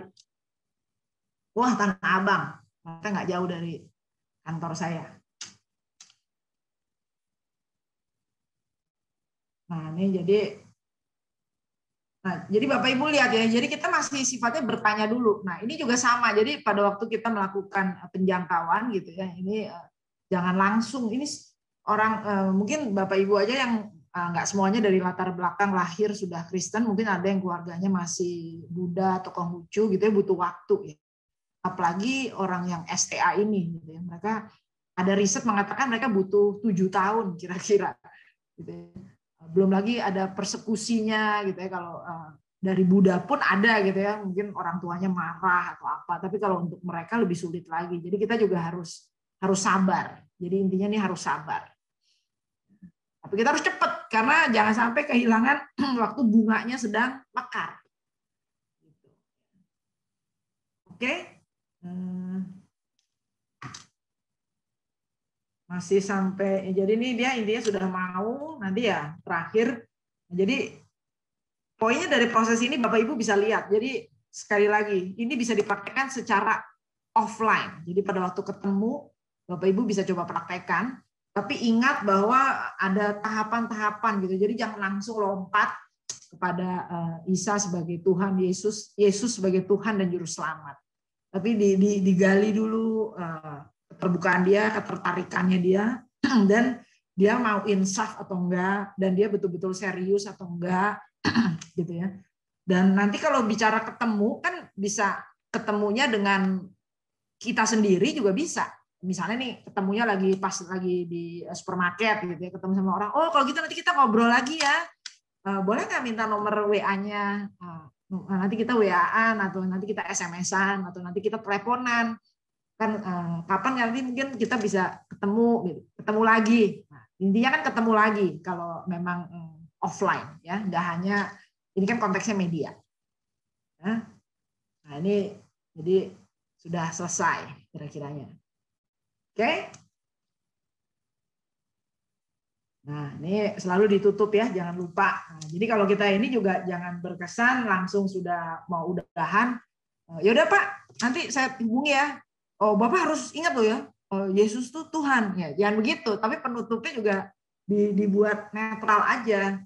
Biar ya nanti saya doakan Bapak ya, nanti Bapak lebih Allah berikan hidayah. Kalau tadi mungkin sempat cerita lagi anaknya sakit atau apa gitu, nanti serahkan bebanmu pada Allah. Jadi ada suatu penguatan gitu ya. Jadi jangan terlalu apa itu istilahnya, nyosor gitu ya. Jadi itu kira-kira begitu. Ya, oke. Jadi ini suatu contoh bagaimana kita bisa berkomunikasi dengan sekitar kita yang sebetulnya pada kebanyakan orang STA, ya orang hijau. Meskipun kadang-kadang ya itu tadi yang Eva sudah katakan ya di sesi slide pertama tadi ya. Kita kalau secara kesukuan mudah nih ya, kalau ketemu sama yang Batak langsung gitu ya, atau Manado, Ambon gitu ya.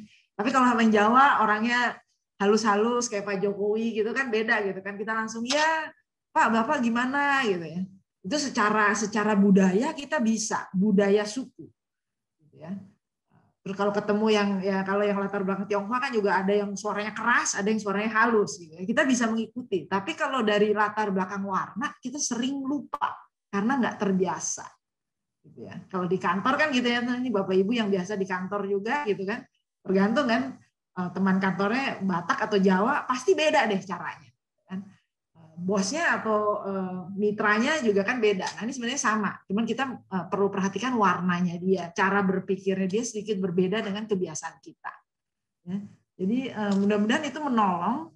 Saya sedikit screen share aja kembali kepada prakteknya gitu ya. Kalau bicara prakteknya, selain tadi bicara filtering,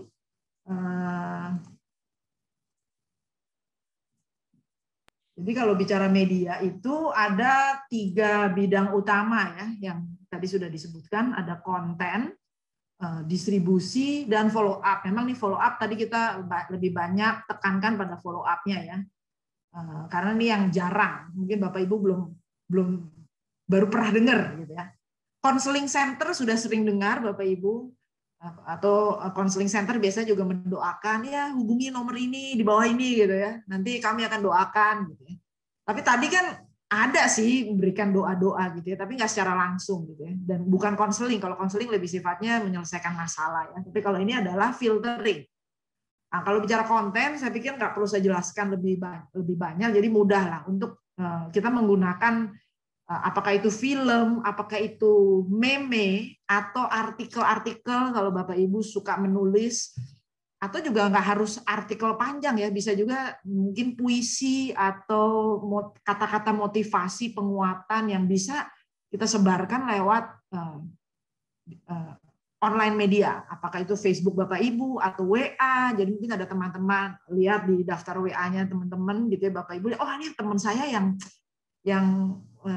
bukan orang percaya, wah saya kasih penghibur, saya kasih ayat firman Tuhan gitu ya. Tapi ya disesuaikan, kita berdoa supaya Tuhan berikan hikmat, ayat apa yang kira-kira bagus buat mereka, kata-kata motivasi.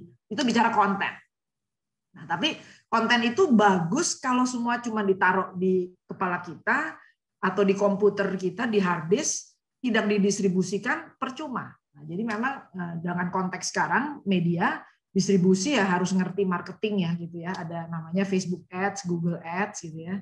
Tapi ya sama sih dalam konteks sekuler kan juga kita punya produk bagus gitu ya. Kita punya toko bagus. Tapi kalau nggak ada yang tahu tokonya di mana, lokasinya di mana, tokonya amburadul, nggak rapi, orang nggak mau masuk gitu ya. Nah, ini jadi distribusi dari segi marketingnya, promosinya harus dijalankan. Lalu kalau sudah datang ke tokonya gitu, jangan cuma dibiarkan gitu, harus ada mekanisme untuk bisa ngobrol. Nah, itu yang mungkin yang paling penting ya. Jadi ada banyak, wah pokoknya film gue keren banget deh, bener filmnya keren. Kalau nggak ada yang nonton percuma, gitu ya. Wah film gue kalau bicara YouTube ditontonnya 100.000, followernya 50.000 ya kalau selebriti kan begitu ya. 100.000 yang nonton, kalau nggak membuat orang percaya, cuman terperangah, wah iya ya filmnya bagus, buat apa? Ya, tapi jadi memang harus ada follow up. Dan memang dalam konteks sekarang, jadi itu 3 bidang utama ya, teknologi menjadi penting. Sekarang dan berubahnya cepat sekali, strategi juga penting. Jangan sekarang ini lagi bulan puasa, kita kasih konten-konten tentang makanan enak, makanan surga, meskipun kita bilangnya makanan surgawi gitu, tapi kan aduh ya kalau lagi udah buka dibagikannya pas udah buka puasa ya enak gitu ya. Kalau lagi jam 3 sore bagikan makanan surgawi ya kita diomelin gitu ya. Udah gue udah lagi lapar banget nih gitu kan. Ya jadi itu diatur gitu ya. Nanti lagi Idul Fitri, lagi memaafkan, nah, mungkin bagus tuh dimasukkan tentang, oh ya kita bukan hanya kita harus saling memaafkan dan mengasihi, tapi Allah juga sudah mengasihi dan memaafkan kita. Itu contoh-contoh, itu bicara strategi. Nah doa udah pasti ya, itu sesuatu yang sangat penting dalam kehidupan kita. Jadi tadi udah sekilas di dalam video sudah ada, terlibatannya banyak gitu ya, yang merasa kreatif bisa masuk dalam konten, yang jago marketing, promosi, juga bisa memikirkan lebih lanjut lagi. Kita juga pakai namanya chatbot gitu ya. Mungkin Bapak Ibu sering lihat dalam media juga sudah ada banyak, kita ngobrolnya sama siapa itu, Siri atau yang pakai Apple atau pakai Google Assistant gitu ya. Itu juga perlu dibuat karena Eva ini awalnya dan Angel sama 8 jam satu hari kerjanya ya ngobrol sama 8 jam per hari, saya nggak bohong Bapak Ibu. Jadi ngobrol sama kontak ini lewat Facebook Messenger atau WhatsApp atau SMS. Meskipun memang lewat sistem ya, jadi kalau nggak jarinya mereka bisa bengkak. Tapi jadi ngetik gitu ya. Tapi 8 jam satu hari. Nah, tapi juga kita sedang tingkatkan bagaimana biar ngobrol dulunya sama robot aja gitu ya. Kalau dia cuma iseng-iseng doang cari jodoh atau apa, biarinlah robotnya yang memilah gitu ya, memfilter. Tapi sebaliknya juga bukan hanya memfilter, tapi robot juga bisa memberikan ayat-ayat yang memotivasi dan menggali juga. Gitu ya. Kita bicara zaman sekarang semua selalu, tadi saya bicara digital print, data ini menjadi sangat bermanfaat kalau dipakai. Kalau nggak dipakai ya percuma juga gitu ya. Jadi ini adalah beberapa contoh yang saya berikan kalau Bapak Ibu tertarik untuk terlibat dalam pelayanan, khususnya pelayanan media ini. Gitu ya. Jadi ini contoh aja. Jadi ini tadi saya udah kasih emailnya. Nanti kalau memang ini bisa Pak Wilson juga bisa kasih nomor saya atau nanti kita bisa follow up. Mungkin itu dulu dari kami, Pak Wilson. Pas jam 11. Baik, terima kasih Bu Elty. Terima kasih Bu Eva, Bu Angel. Sekarang kita akan masuk dalam sesi tanya jawab. Seperti yang tadi di awal sudah saya sampaikan, Bapak Ibu bisa memberikan pertanyaan lewat chat. Chatnya tidak bisa, chatnya hanya ditujukan ke saya ya. Kalau Bapak Ibu langsung chat, itu otomatis langsung cuma ke saya karena sudah disetting begitu. Lalu Bapak Ibu juga bisa raise hand, Bapak Ibu ke participants, lalu di pojok kanan bawah itu ada raise hand, bisa juga pakai fitur itu, dan setelah itu nanti saya akan izinkan Bapak Ibu untuk berbicara kalau mau ngomong langsung begitu ya. Sekarang ada 2 pertanyaan pertama nih, Bu Elty dan tim. Pertanyaan pertama, bagaimana melakukannya secara personal di Facebook masing-masing, Instagram masing-masing, atau di WA gitu misalnya. Bagaimana caranya bisa melakukan secara personal? Karena kan tadi ada sedikit penjelasannya soal Facebook page, lalu Bu Eva tadi 8 jam, Bu Angel 8 jam. Bapak Ibu yang lain nggak mungkin 8 jam begitu ya untuk kerjainnya. Jadi gimana? Ada trik apa, tips apa, atau bagaimana bisa dikerjakan secara personal begitu? Itu pertanyaan pertama. Oke. Jadi mungkin kalau secara personal itu tadi, yang sering kita missing point itu kita hanya berharap yang penting saya sudah membagikan tantangan, membagikan benih firman. Gitu. Tapi kita lupa bahwa mereka itu butuh ditemani. Tadi teman seperjalanan. Gitu ya. Jadi silahkan bagikan kata-kata hikmat, itu meme, gambar-gambar. Kan sering banget ya sekarang ya kita terima gambar, video gitu ya. Tapi habis itu kan kita cuma sekedar kirim. Nah itu ya kan sekedar broadcast, itu seperti distribusi aja. Tapi coba ditambahkan pertanyaan gitu supaya orangnya teman-teman yang kita mau jangkau ini bisa menjawab, dan kalau dia udah jawab jangan dicuekin, diajak ngobrol gitu ya. Nah daripada ngobrol ngegosip yang enggak gitu kan, atau sekedar kirim-kirim, ya mulai diarahkan kayak tadi contohnya itu. Nah kalau tadi kan memang Eva sama Angel lakukan itu secara full 8 jam gitu ya. Nah kalau Bapak Ibu kan nggak harus. Ya, itu kalau dia sebut, tar dulu ya, aku lagi meeting. Jadi nanti setelah saya selesai, kita lanjut ya ngobrolnya, kalaupun belum bisa jawab, gitu ya. Jadi intinya adalah intentional ya, dengan sengaja kita mau meluangkan waktu untuk menjadi teman seperjalanan mereka. Jadi mungkin kan selama ini kan juga kita sudah dilayani dengan luar biasa ya oleh tim pengembalaan di gereja biasanya ya. Itu kan sebetulnya yang mereka lakukan adalah apa? Menjadi teman seperjalanan kita.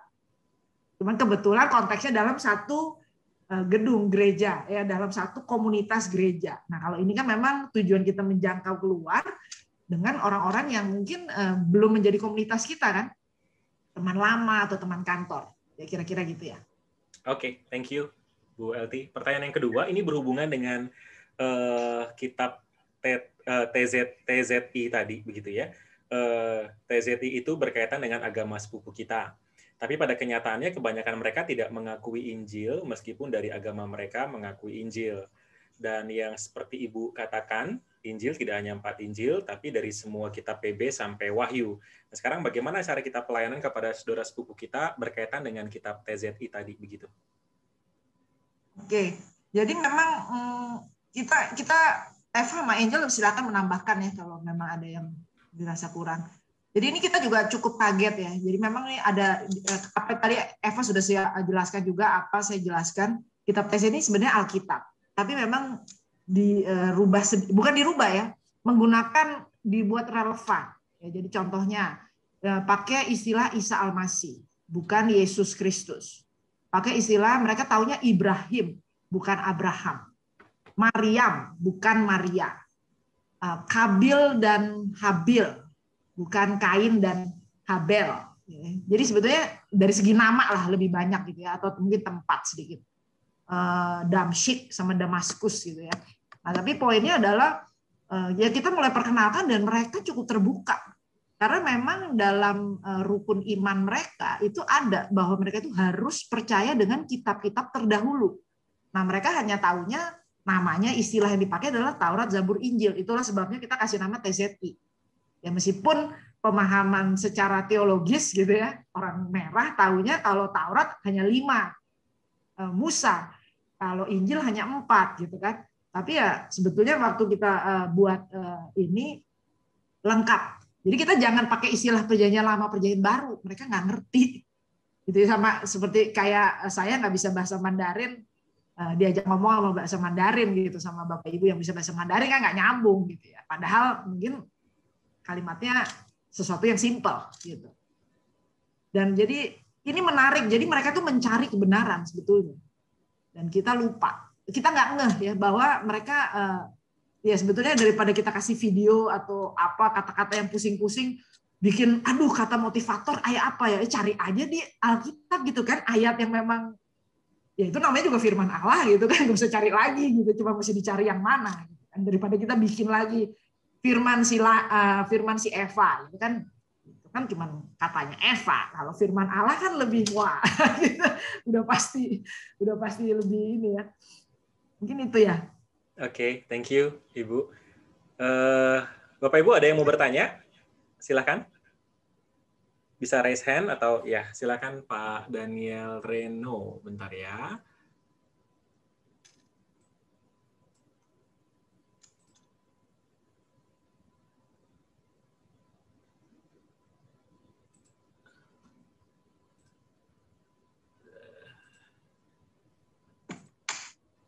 Silakan Pak Daniel. Silakan Pak Daniel. Ya, Bu Lani, ketika kita melakukan proses filtering, itu kan harus friendly ya Bu ya.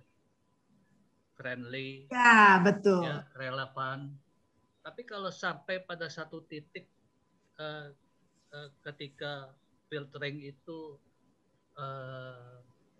pada satu titik bahwa keselamatan hanya dalam Yesus Kristus, ya, dan si kontak ini tidak bisa menerima, gitu, tidak bisa menerima. Ini kita bagaimana supaya tetap friendly dan tetap yakin bahwa sebenarnya ini mungkin bunganya belum mekar, belum waktunya dia menerima. Itu gimana, Bu? Angel mau coba jawab, Jel? Atau Eva? Mereka yang sudah sering ditolak soalnya. Kalau saya nggak pernah ditolak. Karena saya tidak filtering 8 jam sehari. Yang sering ditolak Angel dan Eva. Silakan. Ayo, Angel atau Eva, buka langsung. Kalau saya biasanya tetap untuk mengarahkan, oh ya kalau memang pendapat dari kontak tidak menerima, baiklah kalau itu yang menjadi maumu gitu, maunya kontak. Tapi nggak ada salahnya kan kalau kita kaji lagi gitu. Tidak salahnya kan kalau kita baca lagi dalam kitab TZI, kita telusuri lagi. Kalau memang nggak benar, ya udah nggak apa-apa, tinggalin aja. Kalau baik kan hitung-hitung menambah wawasan gitu. Gitu sih Pak. Kak Eva boleh tambahkan? Biasanya kalau sudah sampai ke P3 tadi yang Bapak sudah jelaskan gitu, sudah memancing ketertarikannya tapi dia tidak menerima, ya udah nggak usah dilanjutkan, berarti dia bukan COD gitu. Jadi jangan pusing atau jangan sampai jadi stres, aduh kok nggak mau gitu, karena dalam setiap prosesnya nanti pasti akan ada yang stop gitu kan. Terus ya biasanya ada kalanya tadi ya udah kalau mau didiemin dulu kalau memang kira-kira Pak Daniel lihat, tapi sebenarnya dia kayak ada potensi gitu, tapi entah kenapa kayak dia jadi belum cepat mekar atau mekarnya agak lambat, ya nggak apa-apa dengan kasih oh ya udah tidak apa-apa Pak gitu misalkan.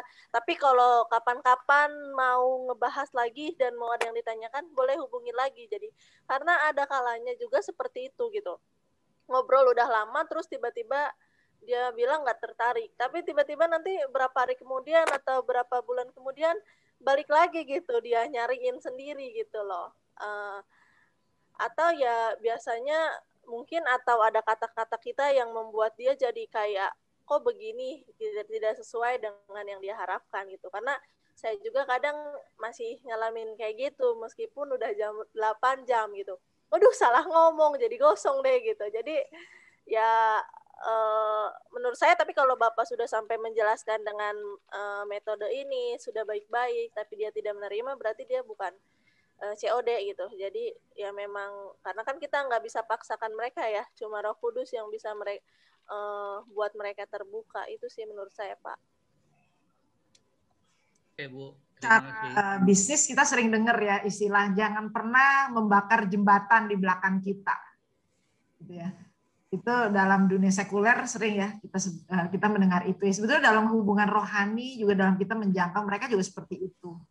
Dan seringkali kan kita lupa itu ya.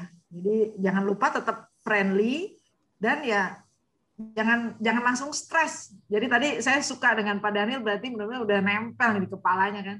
Bunganya belum mekar, jadi ya udah gitu. Tinggalin dulu. Masa kalau bunga belum mekar kita tungguin gitu kan nggak jadi mekar gitu ya. Jadi mungkin kita cari bunga yang lain yang sudah siap mekar.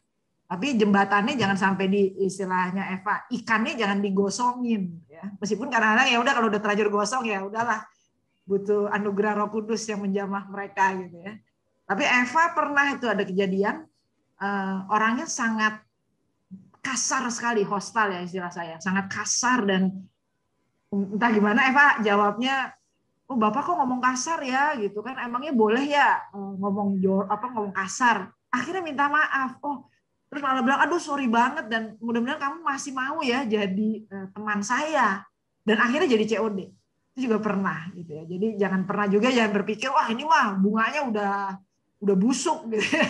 Kadang-kadang pemikiran kita bunganya udah busuk gitu padahal ternyata belum gitu kan. Itu juga ada.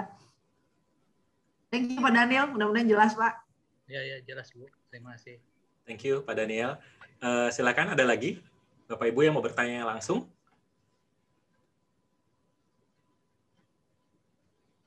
Oke, sambil menunggu ya. Bu, ada pertanyaan lagi nih. Yang pertama, boleh nggak nanti dibagikan buku-buku dari Yayasan Misi atau dari M13 tentang langkah membantu cara PI secara online, atau ada step-stepnya, atau ada rekaman YouTube-nya, atau ada yang lain-lain yang bisa nolong untuk setelah ini Bapak Ibu yang lain bisa belajar manual gitu. Ini ada permintaan seperti ini sih ya. Nanti bisa Ibu bagikan ke saya. Nanti saya teruskan ke Bapak Ibu yang mendaftar hari ini. Begitu. Jadi, tapi kalau buku-buku yang pasti nggak ada. Gitu. Tapi nanti mungkin ya itu tadi materi presentasi kita akan bagikan. Contoh percakapan kita akan bagikan, gitu ya, supaya Bapak Ibu ada yang bisa dipelajari. Oke. Lebih penting ya nggak apa-apa nanti kalau memang Bapak Ibu tertarik. Bisa hubungi saya juga, nanti mungkin saya oper ke Eva juga atau Angel yang lebih. Dan kita kadang-kadang ada pelatihan juga sih untuk menolong teman-teman yang mau lebih lagi melakukan penjangkauan hijau. Gitu. Nanti kita bisa informasikan. Oke, thank you Bu. Tutupnya nggak ada, karena memang kami belum siap dengan. Tapi sebenarnya kalau dalam bahasa Inggris mungkin ada beberapa website sih yang saya bisa kasih. Tapi masih dalam bahasa Inggris ya. Oke. Semua contohnya lengkap. Oke, boleh Bu, nanti dibagikan aja ya Bu, biar saya bisa share ke teman-teman yang mendaftar. Oke, pertanyaan yang kedua Bu dari chat juga, bagaimana mengalihkan pembicaraan dari yang sifatnya perdebatan kepada yang bisa kepada penginjilan begitu, atau kepada pembicaraan yang lebih baik begitu, dari perdebatan kepada pembicaraan yang penginjilan atau lebih baik. Thank you Bu. Ini Angel nih, pitch-nya yang banyak debat. Silakan Angel. Kalau kontak yang awal masuk udah berdebat, biasanya kita harus cari tahu nih latar belakang mereka ngomong seperti itu apa, alasan mereka untuk menyatakan pernyataan-pernyataan itu apa. Jadi misalnya ada nih orang yang bilang, ya saya benci nih sama orang Kristen, banyak nih yang rajin banget nih, pelayanan rajin banget, tapi kasar banget sama saya. Ternyata latar belakangnya dia pernah kerja sama orang Red, sama orang Kristen. Oh, jadi dia ya ada kepahitan gitu kan. Jadi dia awalnya maki-maki, iya saya lihat dia rajin banget tuh ibadah, rajin banget untuk melakukan doa di rumahnya. Tapi ya ternyata dia punya latar belakang kerja di tempat itu, dan akhirnya kita telusuri, oh ya ibu punya ini ya gitu ya, punya rasa kepahitan atau kesel gitu, mungkin pernah kerja dengan orang seperti itu. Nah, sebenarnya enggak sih Bu, apa yang diajarkan dalam Isa Al-Masih gitu. Jadi bisa nyambung nih. Pernah nggak dengar Isa Al-Masih bahwa kita diajarkan untuk saling mengasihi gitu. Jadi itu sih salah satu contohnya. Jadi kita telusuri latar belakangnya. Oke, jadi telusuri latar belakangnya begitu ya. Oke, thank you. Tapi kalau udah perdebatannya soal doktrin, gimana ya? Maksudnya kalau kayak tadi kan memang di yang contoh chat itu kan soal TZI gitu ya. Kalau yang lain-lain soal misalnya apa ya? Yang terpikir misalnya Yesus itu bukan Tuhan gitu, atau kalian tuh menyembah manusia begitu kira-kira, atau hal yang sifatnya teologi atau doktrinal gitu. Apakah kita juga akhirnya ya debat aja begitu, debatin gitu, atau gimana itu mengubah ke percakapan yang bisa lebih baik, triknya atau bagaimana begitu? Kalau udah bersifat doktrinal, karena kan jemaat kadang bingung juga, ini saya mau jawab apa nih? Begitu nih udah doktrinal banget, saya nggak ngerti begitu. Ini gimana ngubahnya supaya jadi percakapan yang tidak terlalu doktrinal begitu? Jadi mungkin ya itu kita juga harus berhikmat ya. Jangan terjebak dengan percakapan yang terlalu doktrinal. Kayak tadi kan, kalau waktu yang contoh kitab TZI dipalsukan gitu ya. Jadi nggak ditanya, wah kamu tahu dari mana, kamu yakin apa, terus jawabannya nggak teologis, tapi lebih ke waktu itu Eva nih, saya bilang sama Eva tuh selalu tuh hikmah, benar-benar luar biasa, nggak ada hubungannya dengan teologis gitu ya. Eva hanya tanya, Bapak percaya nggak Tuhan itu Maha Kuasa? Percaya banget. Kalau percaya banget, menurut Bapak firman-nya masa bisa dikerjain sama manusia yang adalah ciptaannya, istilahnya gitu. Nah, jadi kita cari hikmahnya, jadi jangan terjebak dengan pembahasan teologis, gitu ya. Karena kan dalam kehidupan kita bersama Tuhan kan nggak selalu bicara hanya teologis kan. Nah, semua juga tanya, wah, jadi kamu percaya Tuhan tuh apa? Teologinya gimana? Gitu kan kita juga nggak ngerti gitu ya, kecuali beberapa yang mungkin ada teman-teman gitu yang memang latar belakangnya teologi ya gitu. Tapi kan kalau jemaat pada umumnya gitu ya, termasuk saya juga. Jadi saya kadang-kadang bersyukur juga kalau Eva dan Angel ini kebetulan STH, kalau saya enggak gitu ya. Tapi jadi saya ada alasan gitu untuk udah kita jangan pusingin urusan yang gitu ya, saya juga nggak ngerti gitu. Tapi menurut Bapak Ibu misalnya, atau menurut Bapak, ini contohnya nih kayak matahari. Kan itu matahari panas, terang, itu gimana? Ya kan, itu kan pertanyaan yang nggak ada hubungan dengan teologis kan, tapi itu bisa menjelaskan Trinitas kan sebetulnya ya. Apakah berarti matahari itu ada 3? Matahari si sinar, matahari si panas ya. Itu kan lebih ngobrolnya lebih enak gitu ya. Dan mungkin kadang-kadang itu yang kita sering lupa, friendly ya, itu ya, ramahnya itu ya. Jadi kesannya kita tuh sering sekali karena kita punya agenda tertentu gitu ya, karena kita mau nginjilin dia gitu. Kita jadi kurang ramah dan kita kurang sabar. Nah gitu ya. Jadi ini juga dalam pengalaman filtering, kadang-kadang ada di filter tanya sama kita, Bu, nih orangnya tahu-tahu tanya, kamu orang Kristen ya gitu. Terus nanyanya pokoknya dengan agak ya, kita bisa bayangkan gitu mukanya dia udah marah gitu kan. Terus saya lihat, coba kita lihat nih percakapan sebelumnya seperti apa. Lah, kamunya juga istilahnya ngobrolnya kayak ngajak berantem gitu kan. Kita nggak sadar ya, kita kadang-kadang gitu ya, kita kan ngobrol kan bisa jadi kayak bertanyanya kayak ngajak berantem gitu kan. Terus atau kita kasih statement, ya kita ngobrol ya, tapi pakai perspektif saya misalnya.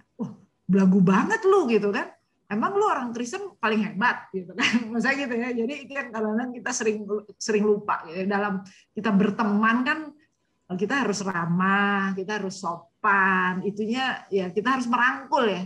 Tujuannya kan itu ya. Gitu mungkin. Jangan terlalu menghakimi gitu. Kita kadang-kadang terlalu ini ya, merasa ya gimana lah, mungkin itu saya lah gitu.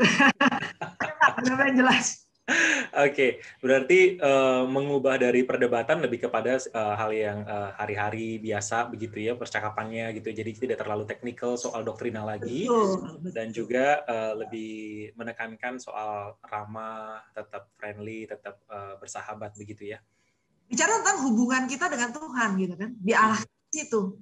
Karena kan memang itu selalu kan, kita juga tahu bahwa kekristenan bukan suatu agama, bukan suatu dogma saja, tapi adalah suatu hubungan gitu kan. Nah, jadi kita larikan ke hubungannya. baik. Lebih kepada pertanyaan tentang relasi orang tersebut dengan Tuhan. Tuhannya, Ya, betul. dengan Tuhannya, begitu. Oke, terima kasih. Ada lagi Bapak Ibu yang mau bertanya? Silahkan, bisa chat, bisa juga raise hand.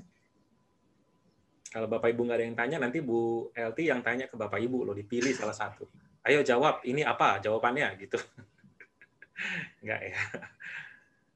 Dan juga penting sih untuk banyak kita juga merasa masih kurang berdoa gitu ya. Jadi pastikan juga pada waktu kita ngobrol gitu kan, waduh saya mesti jawabnya gimana gitu kan. Meskipun Eva sama Angel udah 8 jam kan harus tetap ya itu tadi sering ikannya gosong atau saking udah bosennya, beleneknya gitu kan. Ditanya A jawabnya B. Problemnya C, ngomongnya D, nggak nyambung gitu ya. Kalau kita ngobrol sama orang nggak nyambung kan juga orangnya, ini orang gimana sih, aneh banget, udah males ngomong sama dia gitu kan. Meskipun ramah tapi nggak nyambung gitu ya. Oke, thank you Bu. Ya Bapak Ibu, di kolom chat juga sudah ada beberapa website yang dibagikan oleh Ibu LT ya. Yang pertama itu website tentang Kitab TZI, www.kitabtzi.com. Bapak Ibu bisa nanti coba cek di internet. Lalu kemudian ada https://kingdom.training, lalu yang tadi sama ya. Sama. Oke. Baik, itu dua resources yang Bapak Ibu bisa coba lihat. Bisa langsung lihat. Bisa langsung lihat. Yang Kitab TZI bisa di-download langsung sebetulnya. Oh, oke. Bisa download, bisa mulai bagikan quotes atau kutipan dari ayat-ayat itu ya. Dari ayat firman Tuhan yang di Kitab TZI itu yang memang sudah pakai bahasa yang lebih mudah dimengerti secara khusus untuk teman-teman golongan hijau. Begitu. Terus saya punya toko baru, ini masih baru banget. Launching pertamanya justru di Bapak Ibu di sini nih. Oh, Tokomedia. Tokomedia. Jadi di situ nanti ada banyak film-film yang bisa dibagikan juga, mungkin kalau ada yang dijangkau dari suku mana itu ada banyak bahasa untuk film yang berbeda. Oke. Selain dari Tokomedia ini ada website atau FB atau apa lain nggak Bu yang kemudian kita misalnya bisa nih, ini kutipannya bagus nih, saya mau sebarin di FB saya sendiri nih gitu, atau ini video singkatnya keren nih gitu, saya mau coba sebarin di Instagram saya sendiri gitu. Ada nggak Bu yang kemudian kita bisa pakai resources dari situ?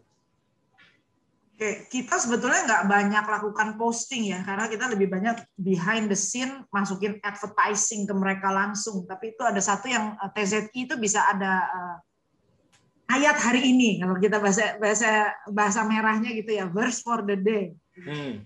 Ayat itu ada di situ, bisa juga diambil. Tapi memang sudah dibuat lebih green friendly itu tadi ya. Oke, Bapak Ibu ini beberapa resources ya yang Bapak Ibu bisa pakai untuk kemudian bisa dipakai di Facebook sendiri, di WA sendiri, kepada beberapa kontak yang mungkin Bapak Ibu mau secara intentional, secara sengaja mulai untuk bagikan, mulai untuk doakan, begitu.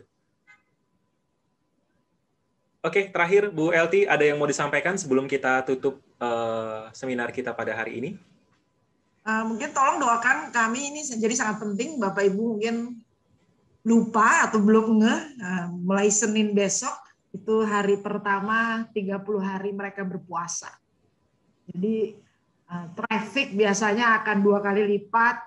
Biasanya Eva sama Angel udah siap-siap ngelembur. Tapi doakan kami juga supaya semuanya bisa berjalan dengan lancar dari sisi kaminya dan dari sisi kontak, karena mereka memang terbuka. Karena mereka sedang mencari, ya kan, orang berpuasa kan juga kita juga tahu ya, kita pun orang merah kalau berpuasa pasti menjadi lebih sensitif ya dengan Tuhan. Mereka juga begitu. Jadi kita doakan mereka juga supaya mereka bisa mengenal Injil kebenaran. Mungkin itu yang paling penting untuk 30 hari ke depan. Jadi kalau bisa doakan 30 hari, kalau perlu ikut puasa juga. Kita biasanya pengen begitu tapi nggak sanggup nih, karena kita biasanya justru harus ngelembur kerja keras. Waduh, tapi mungkin kita juga perlu buat ada hari puasanya juga supaya kalau teman-teman di lapangan banyak yang biasanya ikut berpuasa, supaya juga itu tadi ya, lebih sekalian kita mendekatkan diri juga sama Tuhan, tapi kita juga mendekatkan diri menjadi lebih relevan dengan mereka. Jadi mereka juga, oh iya saya juga lagi puasa gitu kan, jadi ngobrolnya juga lebih enak. Jadi mungkin Bapak Ibu bisa langsung praktekin juga. Jadi itu sedikit waktunya pas banget ini. Jadi saya nggak sadar juga Pak Wilson. Saya bilang Pak Eva, waduh kalau saya sadar ini weekend terakhir sebelum puasa pasti saya tolak Pak Wilson. juga. Tapi saya lupa kalau ini udah pas persis puasa. Tapi mungkin ini sudah jalannya hikmat Tuhan supaya ada lebih banyak dukungan doa dari Bapak Ibu semua. Ya, biar makin banyak tentara di sosial media, Bu. Setidaknya hari ini ada 19-18 orang bisa bantu terus menyebarkan Injil lewat sosial media masing-masing. Ya, dan waktu yang tepat ini kalau mau memulai yang enak itu ya bulan puasa. Oke, thank you Bu Elti, thank you Bu Eva, thank you Bu Angel untuk pelayanan pada hari ini. Minta tolong penginjil Mario bisa doakan untuk pelayanan Bu Elti dan tim, juga untuk setiap kita. Silakan kepada penginjil Mario. Ya, mari kita berdoa. Kami bersyukur Tuhan, siang hari ini kami boleh sama-sama dibukakan satu wawasan metode yang Tuhan bisa pakai dengan sangat efektif, apalagi di saat-saat pandemi seperti ini Tuhan. Kami tidak melihat pandemi sebagai satu halangan, tetapi satu kesempatan yang Tuhan bukakan lagi. Kami boleh lebih efektif menginjili, menjangkau jiwa-jiwa melalui media sosial. Tuhan pakai segala teknologi yang ada. Kami mau bersyukur untuk Bu Elti, Bu Eva, Bu Angel yang Tuhan sudah gerakan dan Tuhan pakai terus mereka di dalam penjangkauan jiwa-jiwa melalui sarana media sosial ini. Tuhan, kami berdoa secara khusus untuk saudara-saudara kami yang hari Senin mulai melakukan ibadah puasa. Tuhan, seperti tadi sudah disampaikan, kami rindu Tuhan ketika mereka menjalankan ibadah puasa ini bukan menjadi satu rutinitas, tapi sungguh-sungguh mereka mencari wajah Tuhan. Mereka berusaha menemukan kebenaran yang sesungguhnya Tuhan. Kami berdoa biar kami juga semua berbagian, bukan sekedar berdoa Tuhan, tapi kami percaya doa menjadi usaha pertama kami untuk bersandar pada pertolongan Tuhan. Kami memohon Tuhan pakai secara khusus untuk Ibu Eva, Bu Elti, Bu Angel, mereka akan berhadapan dengan orang-orang yang mencari kebenaran ini. Tuhan berikan hikmat bijaksana. Kami semua yang sudah mendengarkan juga sepanjang siang hari ini Tuhan, 2 jam. Tuhan berikan kami komunikasi yang baik. Kalau Tuhan mau pakai kami percaya. Seperti firman Tuhan katakan, pada waktu itu Tuhan, maka roh Tuhan yang akan membuat kami bisa berbicara dengan hikmat bijaksana dari Tuhan. Kami berdoa, Tuhan Engkau yang berikan kuasa-Mu, wibawa rohani kepada ketiga ibu kami ini, Tuhan pakai mereka. Kami menyerahkan setiap diri kami. Tuhan, kalau kami digerakkan oleh roh Tuhan, biar Tuhan pakai kami boleh mengatasi segala halangan dan rintangan yang kami pikirkan bisa menjadi penghambat kami. Kami ingin dipakai oleh Tuhan. Terima kasih Bapa untuk siang hari ini kami berdoa di dalam nama Tuhan Yesus. Amin. Amin. Baik, terima kasih sekali lagi Bu Elti, Bu Eva, Bu Angel buat pelayanan hari ini. Tuhan memberkati ibu-ibu semua. Dan buat Bapak Ibu yang sudah hadir dalam seminar hari ini juga sekali lagi kami ucapkan terima kasih. Tuhan memberkati. Oh, Bu Elti masih mau ngomong sesuatu ya? Satu lagi tolong, ini yang kami lakukan cukup sensitif. Jadi kita semua terpanggil, tapi tolong dibantu saya dan tim tidak mau menjadi yang dipanggil. Ngerti maksud saya ya? Jadi tolong dibantu, boleh bagikan kepada teman-teman yang lain yang seiman untuk mendukung kami semua dalam doa dan juga mungkin ada yang mau terlibat. Tapi untuk yang lain nggak perlu diberitakan besar-besar apa yang kami lakukan, karena doakan saja gitu ya. Karena kami semua jangan sampai menjadi yang dipanggil. Kita semua hanya tetap mau menjadi yang terpanggil oleh Bapak saja ya, tapi jangan sampai ada yang dipanggil. Ya. Oke, kalau begitu terima kasih sekali lagi. Baik, seminar kita sampai di sini. Sekali lagi terima kasih buat Bu Elti dan tim, Bu Eva dan Bu Angel, juga buat jemaat semua, biar semua ini boleh menolong kita tetap setia mengerjakan amanat agung daripada Tuhan. Sampai ketemu. Terima kasih waktunya, untuk kesempatan yang diberikan. Baik, sampai ketemu di Mission Perspektif berikutnya. Tuhan Yesus memberkati setiap kita. Bye.